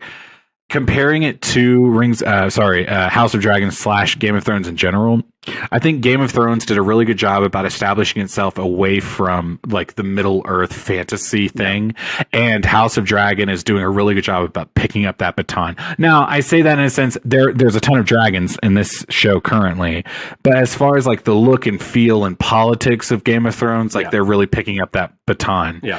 Whereas here in Rings of Power, what I'm finding is, which as much as a fan as I am of Game of Thrones and that world, and being kind of a general audience fan of Lord of the Rings, man, this one just looks so beautiful. There are so many gorgeous shots, nighttime, daytime, in the castle, outside the castle, on an animal, off an animal. You know what I mean? It's just there's so many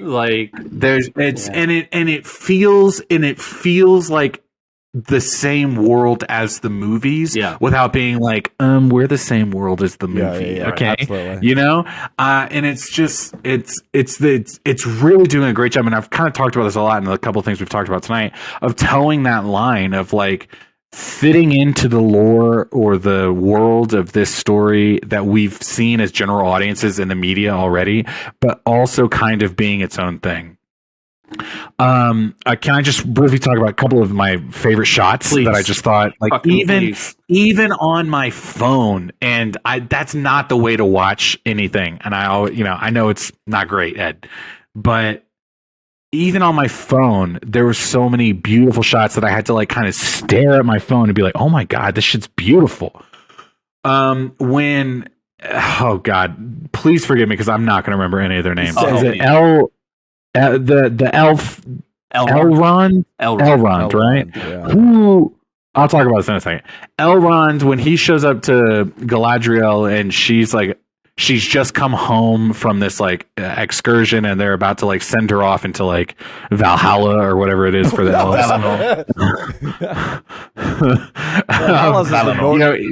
She's thank you, and I apologize. No, that's all right. She's standing in front of. I'm sorry. I appreciate it. I appreciate it. I apologize ahead of time.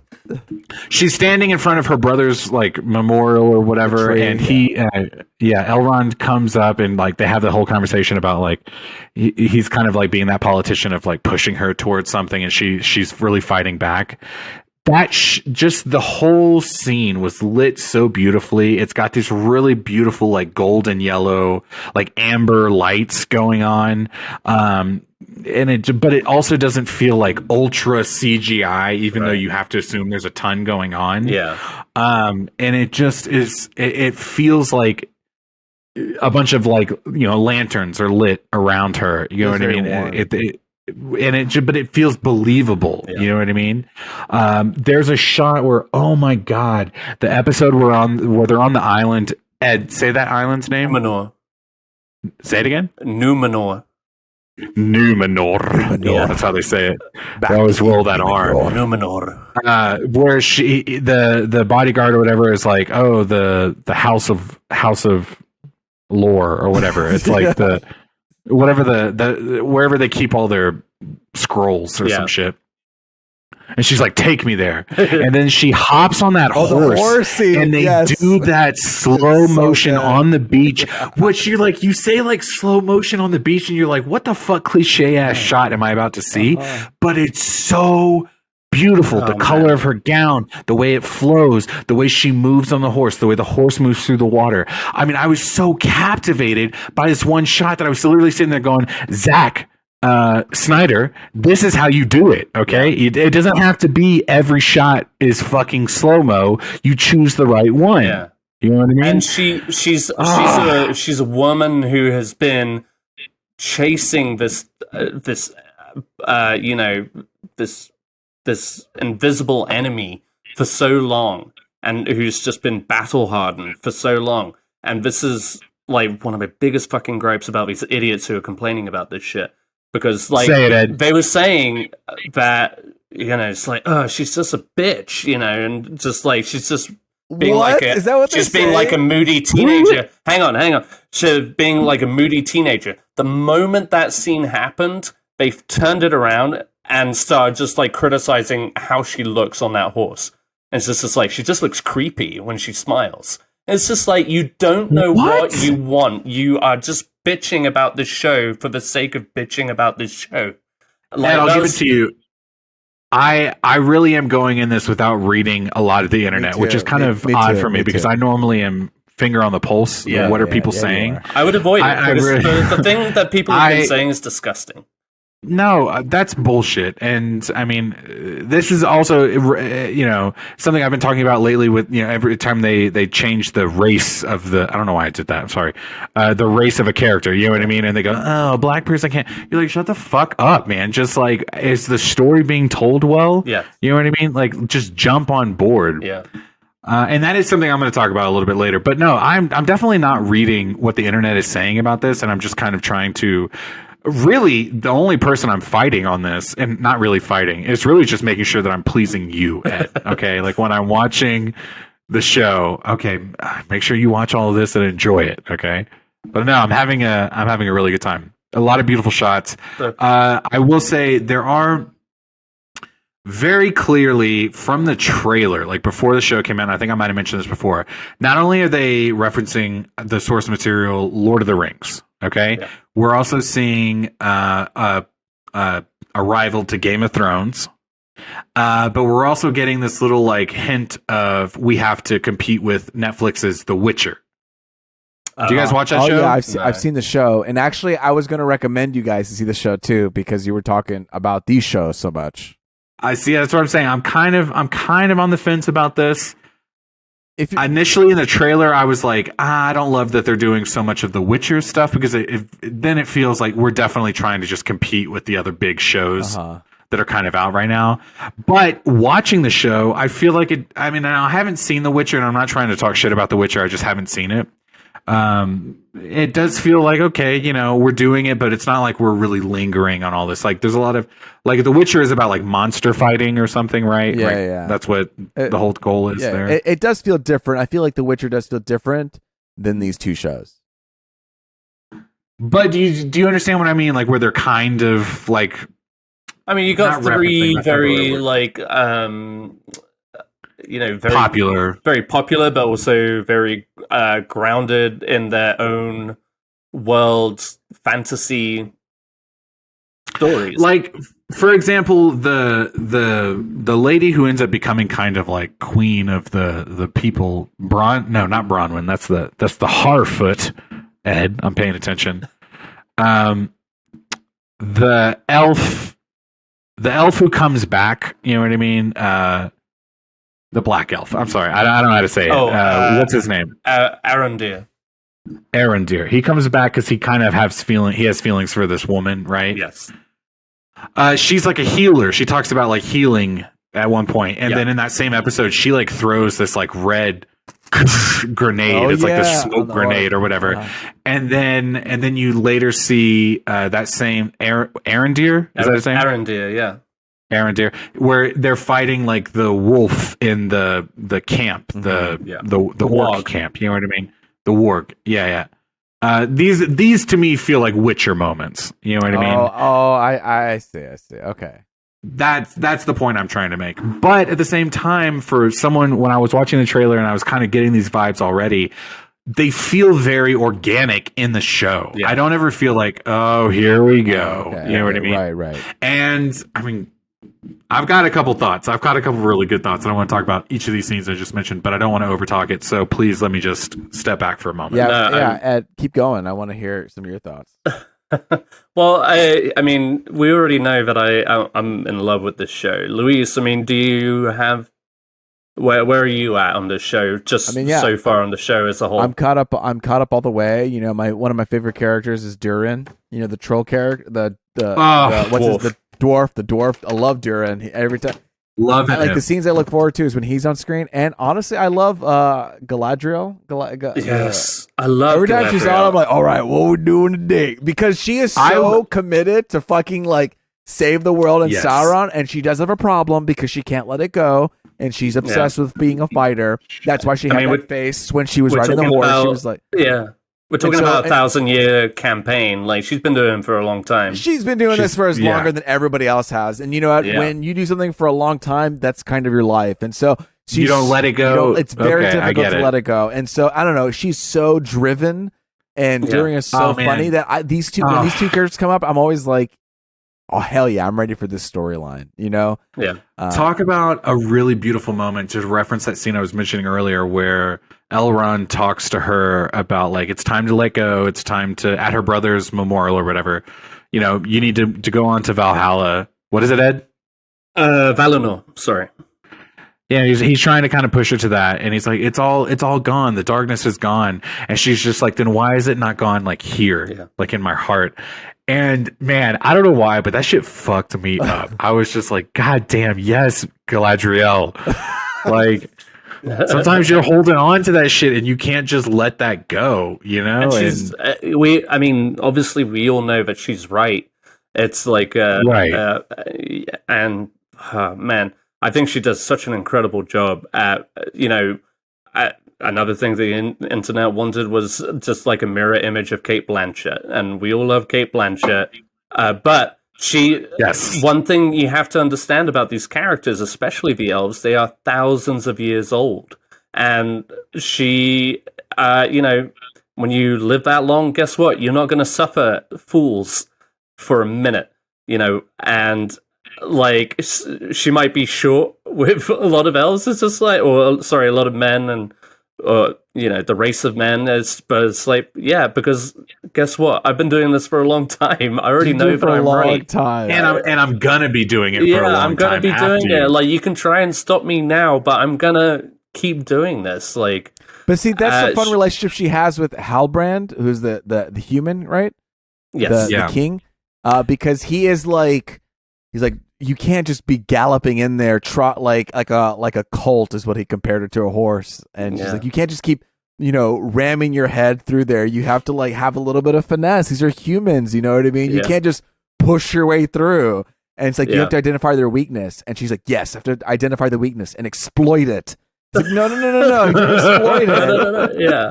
You teach them to master it so you can master them. And it's like, oh man, humans are so cunning and malicious, and elves are so pure and what's it called? Idealistic. And she's just like, I have to do this. And she doesn't take time to like see the nuances of it. And I love the pairing of those two. And I have to say, I agree with you, Luis. I do like those characters together. And I do think the first few episodes of the show so far have done a really good job about almost like that first season of Game of Thrones, where you see these different characters kind of pair up in like the journeys they go on, and then you kind of like envision how are they all going to come together at some point in the story, whenever that is.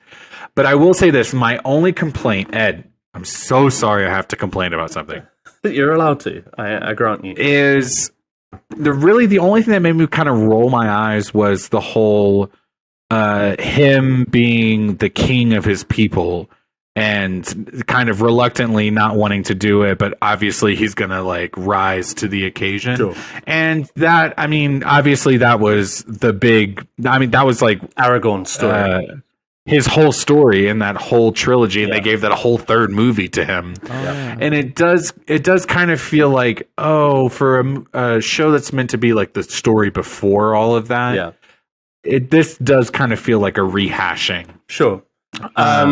And really, that's my only like nitpicky complaint. It's like, okay, but I do like Louis says, I do like the character, and I do like them paired together because they play off each other very well. I was just a little disappointed that we went down that road so early in this story. So here's the thing, and I mean, you're not wrong, absolutely. And I've rolled my eyes at the show once or twice, very few times, I must say, but and most recently in this last episode, but we don't need to get into that. But basically, what I do love about the show is that, unlike Game of Thrones, and I'm not going to keep making that comparison because it's really not. I think it's derivative of both shows. I know. No, I'm not accusing you because it's just natural and it's impossible to look past it. But in that same way,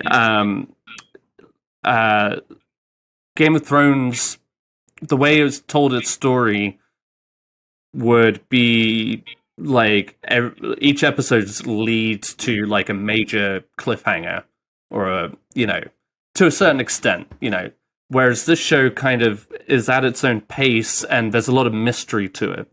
Especially with these characters, and I'll be the first to admit that I am not familiar with a lot of what is going on, and what they're doing with the show is condensing down what is a couple of thousand years into a couple of hundred years. Like what happens over the course of the second age of Middle Earth, which is again a couple of thousand years, they're condensing to a couple of hundred.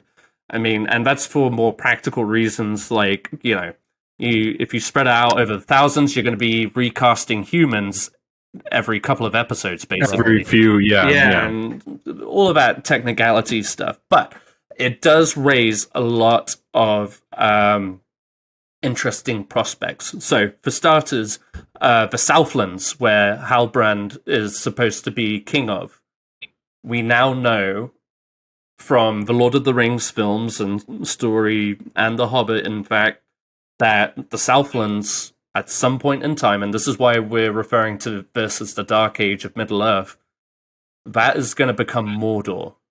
Okay. The realm where Sauron rules. Mordor. And that's what they're... So, like, there was that revelation. That's why she's, like, chasing down that sigil or whatever, and then she realizes it's the mountains, and that is Mordor, and they're talking about creating a land of their own. That's exactly what Mordor is, and once they create Mordor, they can spread darkness throughout the rest of Middle-earth. On top of that, if Halbrand is the king of the Southlands, potentially, some people, there's been like a lot of speculation because we know we're going to meet Sauron at some point. I've mentioned before, Sauron is kind of like a shapeshifter.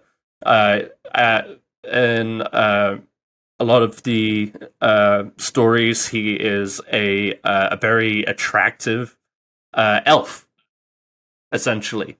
But he is also of the same kind of same being as like Saruman and Gandalf, and wizards are essentially, like, for lack of a better word, like angels who have fallen from the heavens, which is why there's been a lot of like speculation on who the stranger is.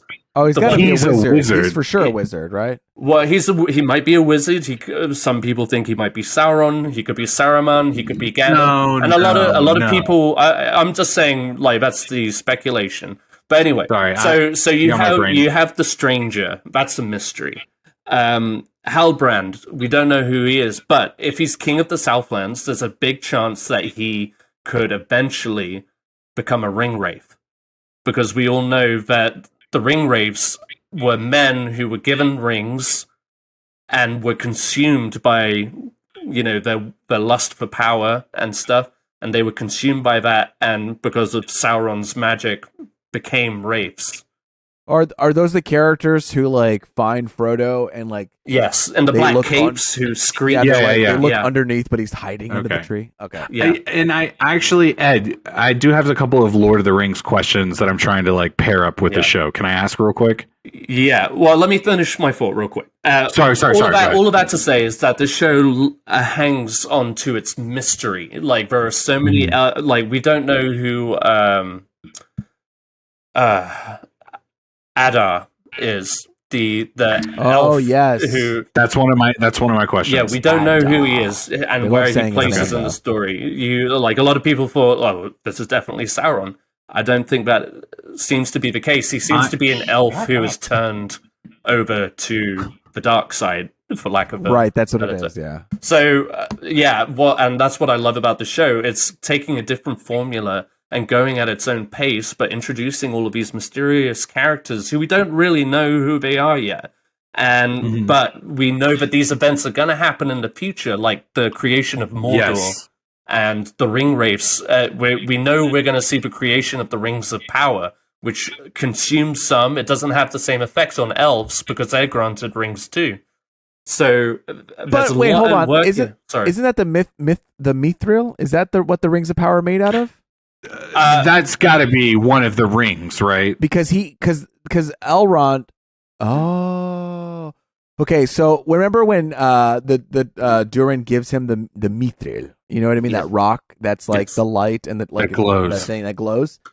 He was looking at it like pretty obsessively, like like Gollum and everyone else who was obsessed with the ring. Like, is that what the ring is made out of, like that material? I don't know about the ring specifically. We do know that Sauron created the rings. I don't, they're talking about. But they're also making that tower, that huge tower that's like got the power of the sun in it. And I was like, oh, are they going to make the rings in there?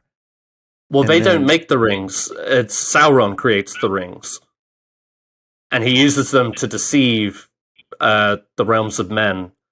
And as far as the mithril goes, this is where I'm not sure.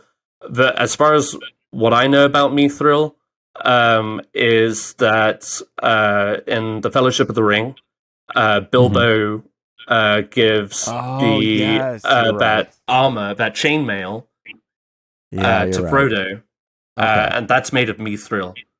And it's light as a feather, hard as dragon scale is how he describes it. That's one of the things that I'm trying to do as I watch these episodes. And listen, I've watched the Lord of the Rings movies and maybe like one of them a couple more times than a few of the others. Yeah. But I'm definitely trying to piece as I'm watching. Like, it took me 5 episodes to realize Elrond is Hugo Weaving's character. I didn't know that until we had a private conversation about it too, Ed. It was like, I was blown away. I knew that was Cate Blanchett's character.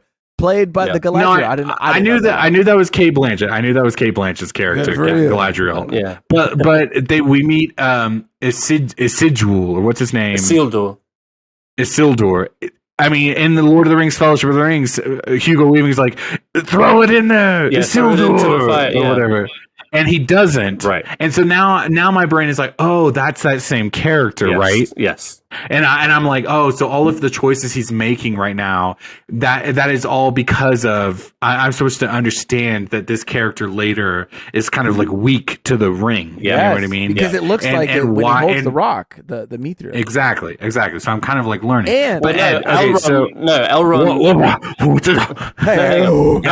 Elrond doesn't have the ring. Isildur does. Isildur is the man.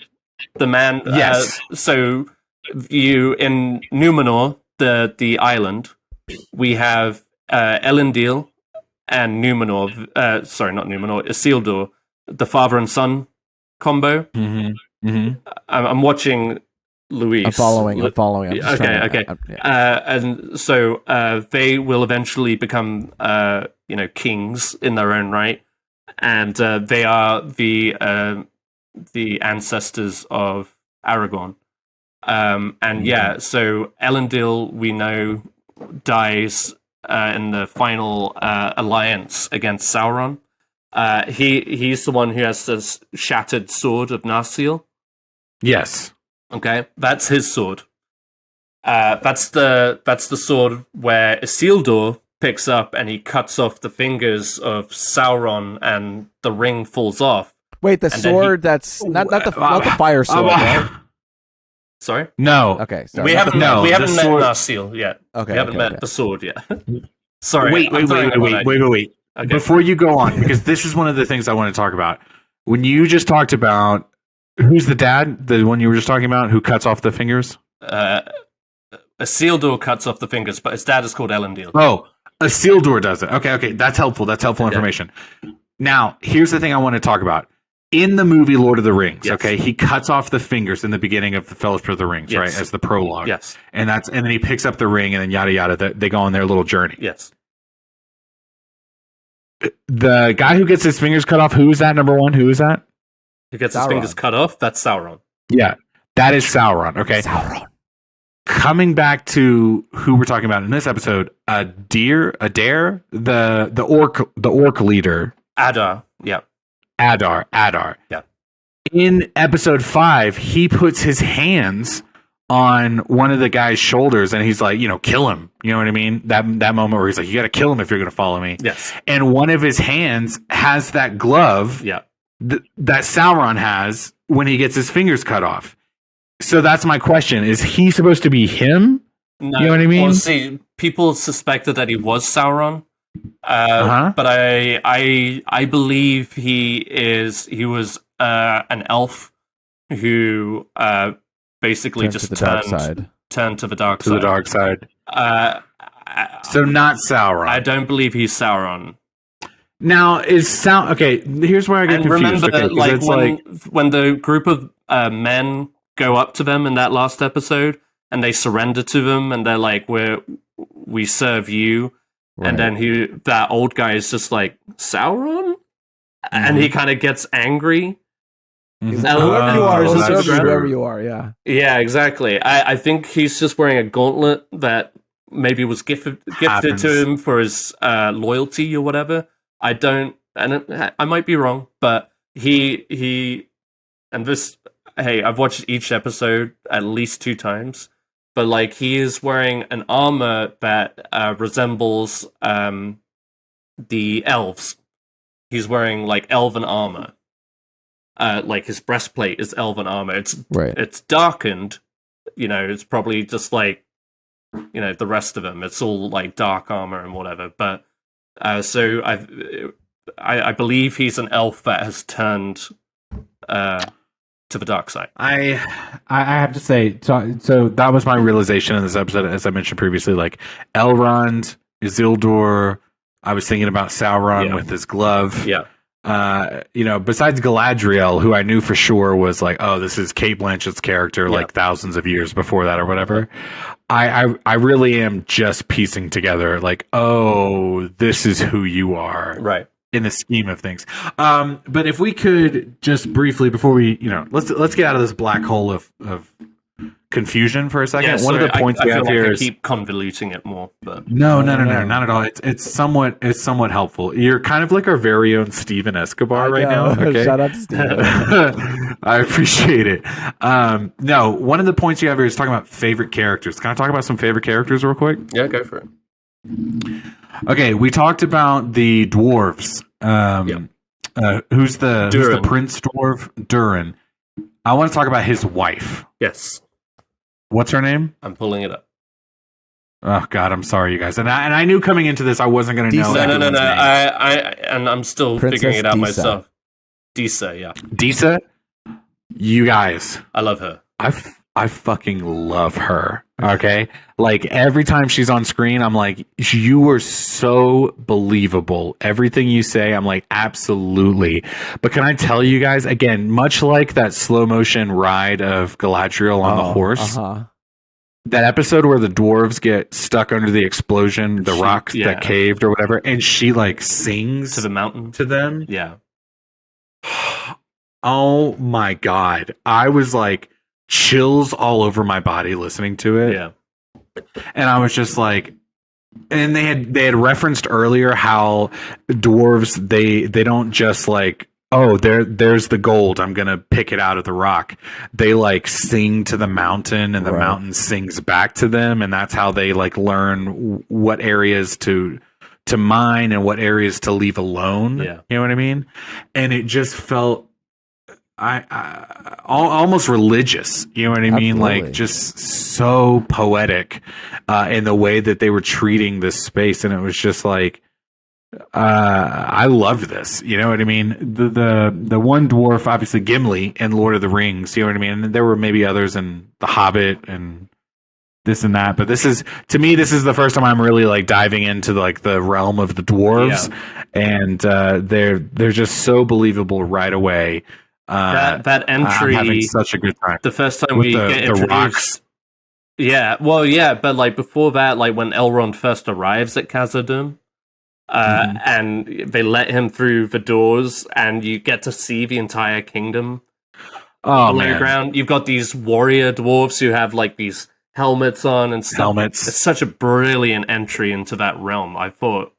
Like Luis and I have talked about it before, but the fucking score is incredible by Bear McCreary. Oh man, it's the same guy who did the score for God of War. Yeah. Oh, you can hear it now. Oh wow. Okay. Yeah. And if you play back that track, and actually, when they go to their place, the mine, that if you hear that, you're like, oh, this is God of War. Dude, because God of War also does a moment where they go into the mines. And like, dude, that's cool. I'm curious to know, like, do you recognize Khazad-dûm and where that's going? Yes, to? That's the other thing. Yes, and it's surprising how much of the Lord of the Rings like lore I'm actually picking up as I'm watching. You know what I mean? Because I feel such a casual fan. You know? Yeah. Because obviously, like down there, we are eventually going to run into the Balrog. Yeah, the Balrog. Right? Yeah. Yeah, dude. No, I'm like, hell yeah, dude. Like, let's go. And which makes it like you were talking about Durin and Disa. They, that kind of leans further. And I don't know where it's going to place in this timeline, that interaction or that event. But, it makes you sad for them because, she's talking about how they talk to the mountains to talk back to them. At what point do they go too far without singing to the mountain, and then suddenly they unleash the Balrog? So it could be, and Luis, you got a glimpse of the Balrog in that last episode where Elrond was talking about the creation of Mithril. Yes. Do you remember that visual of elf and the tree, and you had that giant fire monster? That's the Balrog. Question: are elves immortal? Is this what's happening? Like they don't die? Okay, so is this like the light? Well, they die. The light they can draining. die. The light is draining, and if we don't get the light, we'll all die. Is that something what he says? To that effect? Yeah. So because like boo-hoo, everybody else is dying. Are we really like? I don't like. That's where I was whatever, so dude. We're all dying. So when they go to Middle Earth, their immortality is kind of up in the air. So why don't they go back to the other place then? Why are they staying in Middle Earth? Well, that's the thing is, so the main, and they kind of they rush through it in exposition in the first episode, but basically the elves went to Middle Earth to fight off the evil. At the time it was Morgoth, and then eventually Sauron. And they essentially are stationed there so that evil never rises again. And of course they're just kind of like creating their own habitat. And at a certain point in their lifetimes, they are allowed to go back to Valinor to live out that immortal life. I don't know the causes or the hows or the whys, but they can essentially choose to live either or. So in this instance, Galadriel was getting shipped off to Valinor in the first episode. Where it looked very scary when she was going in. It looked very scary. I mean, essentially, it is like kind of like heaven. They call it the Undying Lands, literally. So they they can go back and live that immortal life. It can, I know you're not as familiar with the movies, but Arwen, Liv Tyler's character in those movies, yes, she gives up her immortal life for when she decides to marry or give her love to Aragorn. Okay. So that's just kind of like an example. She chooses one life or the other. And depending on where they are in their lifespan, that can take more or less of a toll as soon as they give up their immortality, Yeah, however, as far as how Mithril affects, and I think they make it clear in the show that it's just a hope that Mithril will help save the elves on Middle-earth. Otherwise, save them from what? From just because if the light goes out. Yeah, decay. Essentially, they become mortal and will just kind of wither away. Their just be like natural, the rest of us? their natural immortality will start corroding. Okay, I feel like that's like welcome to the club. You know what I mean? I feel I really have no sympathy. For no. Well, like, there's one thing when they were complaining, elves. I was like, yeah. I mean, that's life. I didn't. Yeah, bitch, this is Earth. All right. Welcome to Middle-earth. You know what I mean? Yeah. Well, and I mean, all of these characters, like even humans in Middle-earth, can live to be like 100 or so, 200. Okay. Like when we meet Aragorn in The Lord of the Rings, he's in his 80s. So it's that makes sense because this Isildur. Say that again. Aragorn in The Lord of the Rings. When we meet him, he's like in his 80s. Viggo Mortensen? Yeah. I mean, he's in his 80s? Yeah. Because humans live longer. Because he's human, though, right? He is human, but humans live longer in this show. Or not the show, in Middle-earth. In Middle-earth, yeah. Dwarfs, too, okay. And, like, hobbits, maybe less so, because, like, they make a big to-do out of Bilbo turning 111. Oh. Right. Oh. Another favorite character of mine, I have to say, really, just in general, I'm loving the Harfoots. Yeah. Man, every single one that we meet is just so fascinating. The main girl, Bronwyn, who I was mentioning earlier, right? Who meets the giant or the star from the sky. Bronwyn is the human who flirts with Aramir. Elf. Yeah. Okay, Nori. So I was right earlier when I said it. Yeah, Nori. I love her. Yeah. That's what I'm kind of like realizing as I'm watching the show is like every little not sect, whatever, like every race that we see, the humans, the elves, the hobbits, the whatever. There's at least one character in each of those that I'm just like, I cannot get enough of you. Right. And she's just so like pure of heart. She's got these eyes that you feel like you can just like fall right into. You know what I mean? Like a lovely singing voice, as it turned out. No, that was her friend that was singing. I thought. Was it?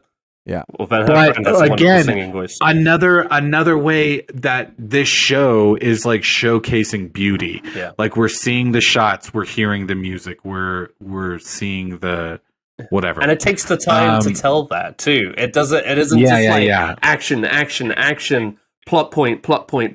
It embraces the world, and like even in the movies, it like luxuriated in those moments of like, just riding a horse across the plain or something like that, which when you say it sounds cheesy as hell, but then when you see it, you appreciate it because it's very beautiful. And J.R.R. Tolkien was very, very much in touch with nature. He goes into so much detail just talking about the environment and everything that's going on, not just what the characters are doing, but like the earth and the trees. Like obviously, like he made trees into characters, and the stories. So it's like he's very much in that. But I have to. Sorry, go ahead. No, that's it. I mean, yeah, it embraces that fact. I have to say, I want to bring up a negative, not that I have, but the one negative that I've read on the internet and I've kind of heard people mention is, they're really pushing like diversity just to push it, or like they're really, leaning into these like racial storylines. You know what I mean? But as I've watched these 5 episodes back to back, I really don't feel. I got the sense that when the person that I heard complain about this was complaining about it, that they were talking about like, black people in Middle Earth. But really the only sense I get is like, no, they're talking about races like elves and humans and dwarves or whatever. And like the maybe classism or something that comes with either of these races. You know what I mean? But I never felt like they were like pushing diversity, quote unquote, to be woke, quote unquote, or anything like that. Do you guys get that vibe from the show? No, I don't think it's heavy-handed at all. I think there are maybe at all. I think there are some like maybe subtle parallels at most. Like, I mean, I don't think it's. Yeah, I mean, I don't think it's something that's like in your face. You're talking because, like, for instance, like Arondir and Bronwyn, people are just pissed off because he's an elf, and they've been, kind of like the you can say protectors, but to them they think they're the the ruling class or whatever, the police, of that area, and they feel like they've just written us off as bad people because of our history. Being devoted to Sauron when, but Arondir recognizes that not all of those people in the Southlands are bad or are committed to that. There's good in people. Yeah, and it's like they can't be held accountable for what their ancestors did in the past, etc. No, that's what blew my mind is I heard this guy say like, I couldn't get into it right away because they were just like really pushing like all the wokeness and the diversity. And I just was like, bro, I don't really know what you're talking about. Like, it sounds like somebody who just wrote it off before they got into it. And I kind of feel like that was the same argument when people just saw the trailer for the first time. You know what I mean? Yeah. Oh, there's a black elf. Oh, there's a black dwarf. Oh, there's a black hobbit. There's a woman. I mean? There's a woman queen or warrior. Yeah, exactly. They're just like really pushing all this shit just because that's of the times. But I don't get that sense at all watching the show. I do get the sense that they're like talking about like elves and men and hobbits in a sense like that. But it all feels like it helps or it fits the story. Yeah. As opposed to just being like shoved in unnecessarily. Yeah. I also really enjoy how, people were complaining about how like, all these different races being represented in the show and how that feels quote unquote woke, but how like every single race in the show, and I'm talking about like humans, elves, whatever, there's black people, there's white people, there's people that don't look all the same. You know what I mean? And each race, has a nice mixture of diversity. Yeah. That it doesn't ever feel like, the elves are enslaved here. It's not like we're enslaving all of the black people and making like a statement on this. You know what I mean? And so that's what I'm saying is I don't ever get the sense that, you know what I mean? I don't see why people have an issue with that. I think people have gone into the show looking for things to nitpick, to bitch about, and have found them because again they're looking for it. They're trying to find those things. One thing that really pissed me off for no reason. It's just like in the second or third episode when we meet that Wog, when Arondir is in chains and they're digging and stuff, and they try and break out, and people just like really tore to shreds how it looked, basically. The slavery imagery? No. Just literally how the Warg looked. Oh. And but they're reasoning and like that's not deep at all. Well, no, it's not deep at all. But like my point being is that like the comment was it's just like they spent $1 billion on this, It's so short-sighted. Oh, People are going into the show, like I said, just finding the things. Like, no, you just have a problem. You're comparing it, one, to the movies, or whatever, and two, you're basically just saying you don't like the design of a visual effect, and that's okay.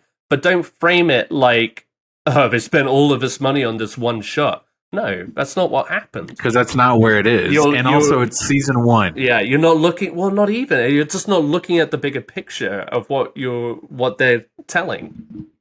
I will say this. That was one of my favorite moments. Literally, jaw on the floor when they had talked about how the elves were going to break out of that orc camp, and they had mentioned how they were going to do it or whatever.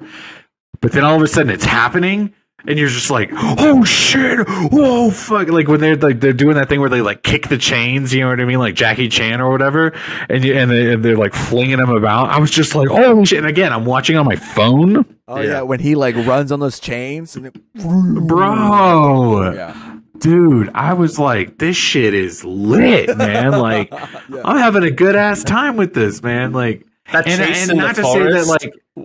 Where the orcs are chasing Arendir and Theo. Oh, man. Bro, when they... First off, I didn't realize this. I didn't remember this, excuse me, from the movies. That orcs are like vampires or whatever, where they can't like be in the sun. Right. They emphasize it more in this show than they did in the movies, yeah. I was going to say, I did not remember that from the movies very well at all, but it's a really great... like layer to them. And when he was like, run into the field, you're like, fucking run into the field, get into the sunlight. You feel the tension. It's palpable. Dude, no, I came into the show expecting to really go, okay, I'm doing this because out of respect for Ed / John Krasinski, and but I'm a fan of Game of Thrones. You know what I mean? Like that's who I am. And you can still, can still like both shows. That's what I don't. Sure. But I am finding myself like I am a fan of the show. Like I'm having a great time. I am interested in watching more. I do appreciate Ed saying, "Hey, you have to sit down and watch this." So shout out Ed. Louise, you've been a little quiet. I've just been soaking in it. Well, because I know you have so much to talk about. You have like a page full of notes. I'm not going to go through that. This was literally a run, and I've been able to touch on some of the points that were pissing me off. Ed, if you want, you can make like a little video essay for this. You know what I mean? Write up a script, do a little video essay. Yeah, we'll put it up. If you feel like, because I really want you to like spill everything that you want to talk about on this show. You know, I'm giving space for that. But if we don't, let's make a video. Yeah. I mean, we have to because. Yeah. Yeah. Yes. Yeah. Okay, so Luis, but like, can I? Yeah, I mean, I'll tell you this, Ed. I've watched, and I haven't done this because I wanted to be ready for this conversation, even though I was very quiet. In some way or manner, I have seen so far episode 1 to 5 twice. Yeah. So nice. Just like as far as my commitment with this show, I appreciate that. And I mean, you because you were going into incredible detail on Andor. I was, and Miguel has already spoken to how the show looks, and I'm not like attacking you. I'm just genuinely like, and we have talked about this show previously when Miguel wasn't here, so exactly. I'm not trying to beat a dead horse, but no, and I think I wanted to give space to that, and I just want to, I'm just curious now that you are here on this 5th episode, like you're still obviously enjoying it. You don't feel too lost. No, I mean, I like, I've seen Lord of the Rings a few times, not enough. So everything, like, I'm still like, oh, that happens in the story. That happens in the story. So I love not knowing. I love going into this, like, not looking it up online and just trying to figure it out on my own. So I'm having a really good time with it. I love, like I said, Durin and Galadriel. Like, I'm just enjoying every time they show up on screen. I'm having a blast, and I'm also loving some of these quotes here. Like. Durin had his one quote, "Give me the meat, give it to me raw." You know? Yeah. and then they had this one Harfoot quote that I just couldn't get out of my head. It's there's common sense and nonsense, and if you're all out of the first, then you can borrow some of mine. I was like, ooh, I like how that's said. Like, it's just like the Shakespearean aspect of it all. I gotta say, one of my favorite shots in this last episode is when they're loading the boats to like go back to Middle Earth, and you just see like a crane lift up this horse in the air. Oh yeah, and you're bro, that horse is in the sky right now. And I'm just imagining like this horse, like, what if the rope broke? Uh-huh. You know what I mean? And the horse being like, oh. But then like landing in water and being like, okay, all right. And then like going home to the other horses and being like, I'm kind of like an adrenaline junkie right now. Yeah. No, it's, and what's it called? That character, Isradel, the boy who like like purposely fucked up because he Isildur, he has to go take care of the horses at the end, right? At the end of the episode, he's like, "You gotta clean up that shit." He was obsessed with going to the Western Shores, but wasn't Numenor the farthest west you could go? So what? I didn't understand his obsession with the quote unquote Western Shores. Oh, I had no idea. Because he wanted, he's like, I want to defer, and his dad's like, defer, you know, and he flipped out on him deferring. Yeah. What was it like? What is the Western Shore? What did he want? What's his deal? Do we know that? That's only that I was under the impression he and Elendil, his father, their heritage comes from the West. He wants to go home because he like misses his mother, right? But isn't he in the West? Aren't they? Isn't Numenor the farthest west you could go in Middle Earth? See, this is where I need to pull up a map. Oh no, we're gonna be here for another 3 hours. I was like, I'm gonna have these answers for you at the finale on our finale recap. No, but I'm digging it. I'm ready to keep watching it. You know, I want more scenes. I liked it when Durin fooled those people to get his table back. To get the table. Harfoots. They're gonna. So were they called Harfoots in the Lord of the Rings? They were called hobbits. So no, they're like ancestors / to the hobbits. You know. Another, yeah, exactly. Because the hobbits settle down compared to the Harfoots who are moving around a lot. Because they're not in the Shire yet. They don't have like their home yet. Exactly. Okay. I thought that was super interesting, and I've kind of nomads. I'm very endeared to these characters, the Harfoots, right now. They seem to be my faves. I also think, no, sorry, go ahead. Cool. No, I was just saying, I think it's really funny. I picked it up on the second time of watching it that they eat snails, and snails are like basically tiny Harfoots. Because Harfoots are hiding themselves under the weeds. Wow. You know what I mean? And all right. and like snails are hiding themselves under a rock, but no matter what, they're caught and eaten. Mm-hmm. And so it's like, oh, you're just like eating your own kind, those little bugs. But I thought that was just like, what an interesting little thing. That's a nice, I hadn't even picked up on that. No, but it's good. I liked that jail scene between, again, Galadriel and Halbrand. I thought that was so funny, and she was like, "Please stop comparing me to a horse." Yeah, no, this is good shit. Good job, Ed. Good job, you guys. I am just so overjoyed that you guys like this show. We're gonna have to figure it out because if the finale's on Friday, and then you're telling me the following Sunday, like in 2 days, would be the finale of Game of Thrones. Or House of the Dragon? Yeah. All right. So, I mean, we're going to have to just talk about both. And that week, it's going to be another... Maybe do 2 separate specials, not do any news. We'll just talk about the shows. I think so. Maybe we just do that and just talk about the shows for the fat ones. Yeah. All right. Listen, we're going to get through these real quick. We got to do what we're into because we're running so long. Quick. All right. It's late. We're all tired. I'm worried about this because I do have some thoughts on mine, but we'll try to... I'll keep mine real tight. I kind of already talked to Ed about it already. I got my moment. I'll be brief. So what we're into, I have actually been into a podcast recently. I don't normally talk about podcasts. Boom, boom, boom, boom.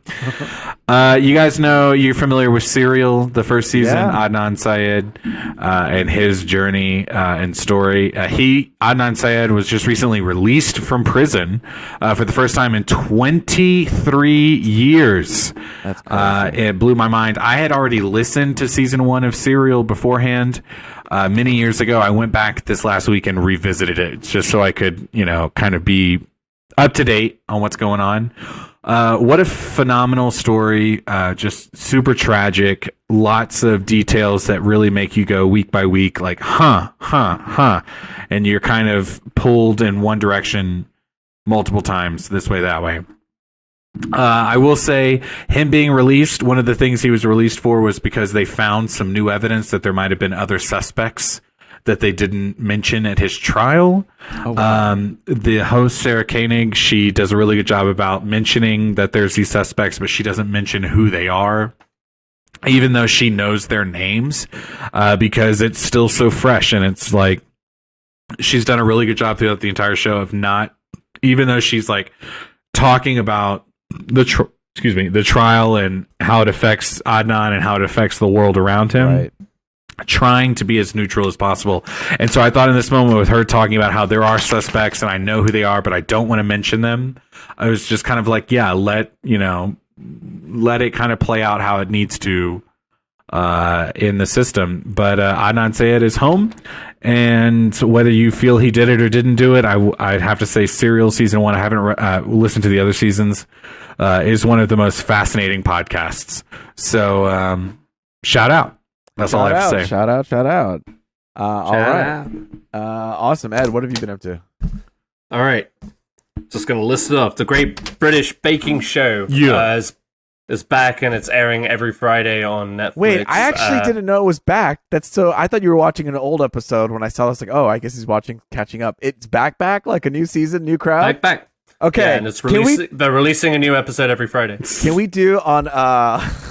Can we do add that to your list? Can we do a betting system? Well, no, it's always on my list. Can we? Because I love Great British. You want to bet on who's going to win? Yes, I do this with Sarah when we watch it. We try to make a list and we say who's going to be in the finals and then who's going to win it all. You know what I mean? Who's going to get eliminated? And me and Sarah have been doing the same thing. We already have like a favorite. Okay.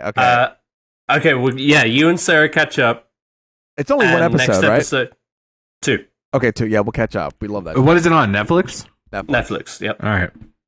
So next week we'll pick that up. Has anyone gotten the Paul handshake, the Paul Hollywood handshake? Yep. Already this soon. We got 2 in the last episode. 2? Yeah. I mean, Paul Hollywood's become bullshit. Such a slut. It's such a whore. It's such bullshit. Yeah. It's just like, but man, it's so gratifying. Is it the same you host love it too with Noel and? Yeah. Okay, good. Yep. Good. What else, Ed? Welcome to Wrexham. When I put this on here, I thought that the show had wrapped up because they had a very nice last episode. Turns out there is actually one more episode which aired tonight, so I won't talk about that further. Only that, with all this Ryan Reynolds shit going on, I mean, he's a busy boy. But the show it's a really fun, sweet show, and I think him and Rob McElhenney are very, sincere. They vibe. Yeah, despite they vibe and they're very sincere despite Ryan Reynolds' persona. So no, it's a very interesting take, and it's really it's a fun light watch, I guess. And then finally, one of my favorite cooking shows is Chef's Table, and they just released a new season focused on pizza. Wow. And I already watched the first episode. Ah, man, gorgeous. I'm beaming for you right now, Ed. It evokes such passion and just, yearning for all this delicious looking food. And man, you guys know me, I love my pizza. Yeah. And so I'm very excited to dive into this one. But Chef's Table, if people want just like a luxurious look into the cooking world without the shitty competitiveness, like just watch Chef's Table, because it was like a reawakening for me when I started watching Chef's Table. Like, it made me want to try different forms of cooking, different kinds of food, different, it's a really good show. So Chef's Table Pizza is out on Netflix. I think it's only 6 episodes. Okay. And they usually range like 45 minutes or so, but it's really good. Really well done. And that's it. All right. So now here's what I'm into. First thing I guess I want to talk about, we'll jump right into it. There's the trailer for The Last of Us. I am also playing The Last of Us. Yeah. And I'm getting into it. And guess what I've learned? I don't know if I'm into this game. Yeah. No. So I need to have a moment with you about this. I didn't realize I needed to pop some popcorn to enjoy this game because I'm doing a lot of watching and not a lot of playing. Oh, and it's a lot of walking and it's a lot of beginning. I know, no. but hold on. I know people might be losing their minds, and I'm sorry, but listen, am I going to be hiding the whole time, or am I going to be like doing things? Is it like a strategy hiding game? Is this what this game is? Because if it's a strategy hiding game, I don't. No. Because so far, what I've gotten, I've like, it's been a little bit tough for me to push through and want to pick it up again. Like I am going to finish it. I am going to finish it, but for some reason it's just like, okay. No, Luis. Like, first off, I have a short attention span, so I'm like, is it the crafting? Is it like the crafting of all the Bro, stuff that I haven't bothers you? even gotten to the crafting yet. Like, okay, I'm that's just going to pick up. Okay. No, listen. What you're in right now is the intro. Okay, I'm creeping a lot. Fuck, God, I hate that you feel this way right now, man. It gets so good every step of the way. Every step of the way, you peel back another layer for both of these characters, and their journey moving forward just really like reveals so much about the world and. Oh man! But it does these like cutscenes where it's like I'm just sitting there holding my controller, watching, and it's like, am I not going to play through these narratives, or are you just throwing narratives at me? No. It's just the intro. They're just trying to like get you introduced to both Joel and Ellie. There are moments when like the shit was going down, and I was Joel's daughter, and it was a cool mechanic where I got to like look around and experience things. And stuff yeah. But like, you know. I just remember I was walking down a hallway and I'm like, what am I doing? And then, you know, what are we like, what's going on here? And so, and then I was just like, maybe I'm impatient. Maybe I just want to like, cause I just came off of God of War, you know, and I'm just like, roar, and I'm like kicking ass everywhere. And here it's more strategy. You remember Spider-Man? Yeah. You have to like hide behind the enemies and you have to make sure they don't catch you. And so you're taking them off one by one. That no, there's a bit of both. There's a bit of different play styles. You're gonna stealth. You're gonna also come in head on. You're also gonna get more weapons as you go. Like you start off very like low, limited. You know what I mean? Yeah. But then you build your arsenal as you go. Okay. I mean, at one point you get like shotguns, flamethrowers, like a hunter pistol. I will say it is very realistic I don't know realistic, but it feels realistic in the sense where like you're limited. I'm shooting this guy, it's limited, and I'm shooting this guy like a couple times and he's not going down. Like, goddamn, my aim isn't that great. And I'm gonna be honest, but you build to that. You build your character to get better. Look, I was struggling, and God of War, I played like the middle, like the normal mode, right? For this one, I'm like, as I'm shooting it, I'm just having trouble. I'm like swinging like this. So I just bump it down to easy. I did it to easy. I did it to auto aim. I was like, I'm just getting through this because I'm already kind of, you know, a little bit dragging through, and it's just like I need to just push on through. But I understand. I know I'm the weird one because the rest of the world loves this game. And like everyone likes The Last of Us. So I have to like just watch the show. Just watch the show. No. I paid $70 for this game. I have to play this game now. I play. Dude. Okay. And you and I can have talks about the $70 price point for a remaster at some point later. But the thing is, I thought it was fair because I've never played it. But it also like.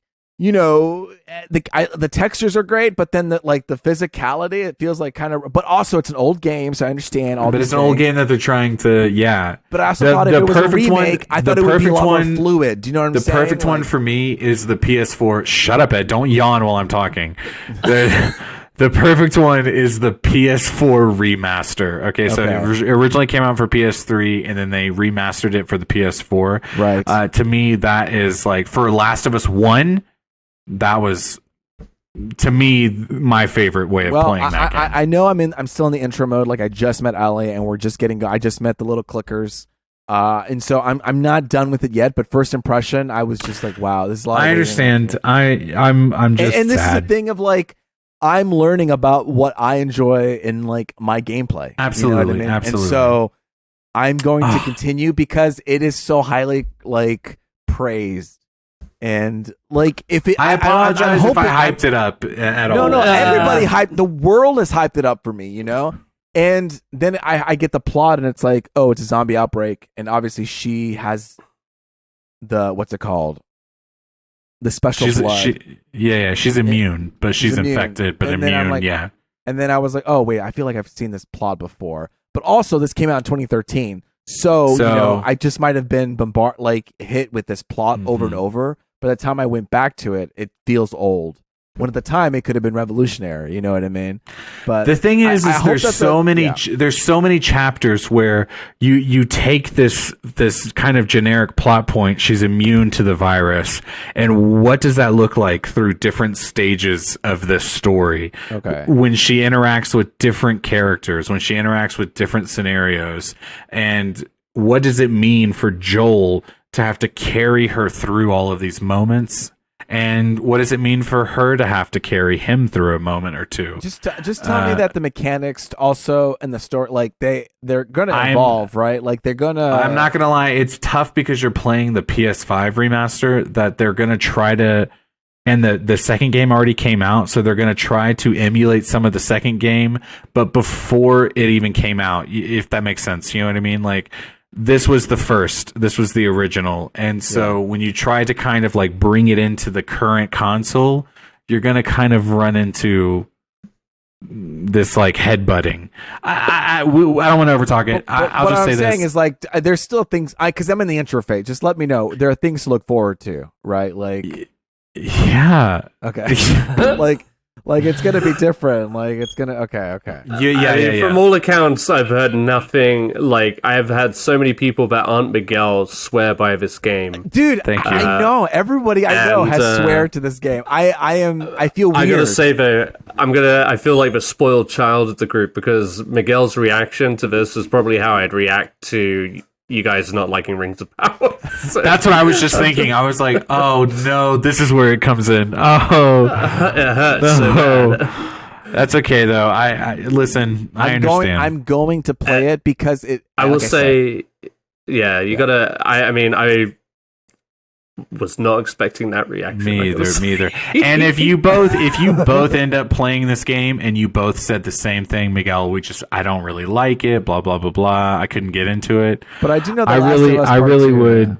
You know, I really would just chalk it up to okay, man. You know, it is what it is. People like what they like, and that would be the end of Punch Drunk now. I don't want to push. I don't want to push. But I feel like a spoiled brat who's like, I want action and I want bing bang boom, and this is like, no, you got. But it's gonna come. You have to be a real character, and you have to strategize, and you have to plan, and you have to like wait your turn, and things. You have to work with mechanics, and I'm no, I just want to go boom boom. You know, like that. I feel like I'm the basic one here, but look, I'm happy that I looked up the hours, like because I always look up how long. It's a relatively short game. Yeah, we know you do, Luis. Shut up! You think I don't mind long content? I don't mind long movies. I don't like long movies. I will say the second game is longer. Different. If it's 50 hours or 40 or 30 hours, if it's 50 hours, absolutely not. I'm not playing that game. 30 hours, that is the max I'm gonna do. In a game. How long is this game? It's only like 12 hours. Which is, I can do 12. That's a day. That's half a day. God of War was like 20. I think I spent like 25 or like near 25 on Spider-Man because I wanted to complete everything. But it's just like I have movies I need to watch. I have TV shows I need to watch. Miguel. So it's a balance of. It's all right. You've still got a long way to go. It sounds like so. You know, I'll say this. I just, I hope either the game or the show, I hope you like one of them. The story is very good, and I don't want to overtalk. I don't want to hype up any part of it anymore. Okay. Like I just want you guys to enjoy it, even in the slightest bit. I'm just gonna hope and keep going, and I trust. The last thing I'm into, this will be quick, is Abbott Elementary, and Miguel, I have to tell you, don't fucking say it. I like it a lot. Yes. All right. No, this is really good. It's a great show. This has been Punch Drunk now. I would just be like, it would just go like, whomp, it'd be like, oh, Miguel's not here anymore. No, it's a good show. I really like. I love Abbott Elementary, man. If you haven't seen Abbott Elementary, watch it. Pick it up real quick. It's a great show. Like I was in a situation where I needed to enjoy that light comedy. And I put on Abbott, and it did not disappoint at all. And now it's making me wanting to continue watching it. I mean, tonight I'll probably watch it before I go to bed. To me, and I'm sorry, I don't mean to overtalk while you're talking. Yeah. It's just like an instant, like familiar, like classic. You know what I mean? Just like characters too. You can throw it on and just immediately enjoy these characters. You feel like you understand them right away. Exactly. Whether you're watching it because you're sitting down and you're trying to eat some dinner, or you're sitting down and watching because it's the brand new episode, or if you're like, I'm about to go to bed, let me just throw something on. It really checks a lot of boxes. I planted that seed with my Sarah. So I'm hoping to start it soon. No, it's like just put it on once, and then you'll be hooked. You know what I mean? It's on HBO, no ads. Yeah. Oh, it is. Yeah, I watched it on. We didn't have ads in our house. I don't know. Never had ads. No, but Abbott Elementary. I will never go back. It's good. Everyone's like really tough. You know what I mean? Like everyone's got a good tough skin on it. Ava, I love Ava, the principal. Oh. She's the breakout star, I think. You know what I mean? Like they're all so good. They're all so good. They fit the role so well. But every time I see Ava, I'm like cracking up. Yeah, in what she's doing. Just so fucking hilarious. She's the principal, Ed. But I mean, every actor really suits these characters. Yes. Like the Cheryl Ralph Lee, who plays oh god, I'm blanking on her name. The more veteran teacher. You know what I mean? Yes. She comes on and you're like, I believe you 100%. The kind of like New York Italian teacher, the white teacher, Southern Philly, who's got you just buy her right away. You understand the millennial who's like straight out of college who wants to be a teacher and is like but struggling with what does it mean to be a teacher? You know what I mean?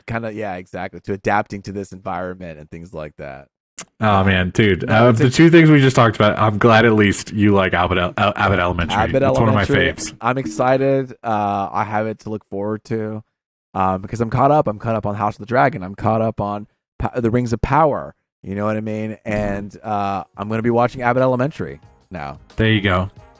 And then you know what? This weekend I'm going to be watching Blonde because that's coming on. Yeah, and you better be ready, folks. This is your homework, okay? I want It's going to be heavy. To watch to get on Netflix and watch Blonde because that is going to be our feature discussion next week. So tune in. We're going to be talking about Blonde. Of course, we'll talk about news of the week and what we're into. But hey, you know what? Until next time, it's been me, Luis Gonzalez, and I've had the pleasure talking to Miguel Sanchez. And then Deadpool. That's right. Deadpool. That's right. Until next time. Later, Gators. Later, Gators.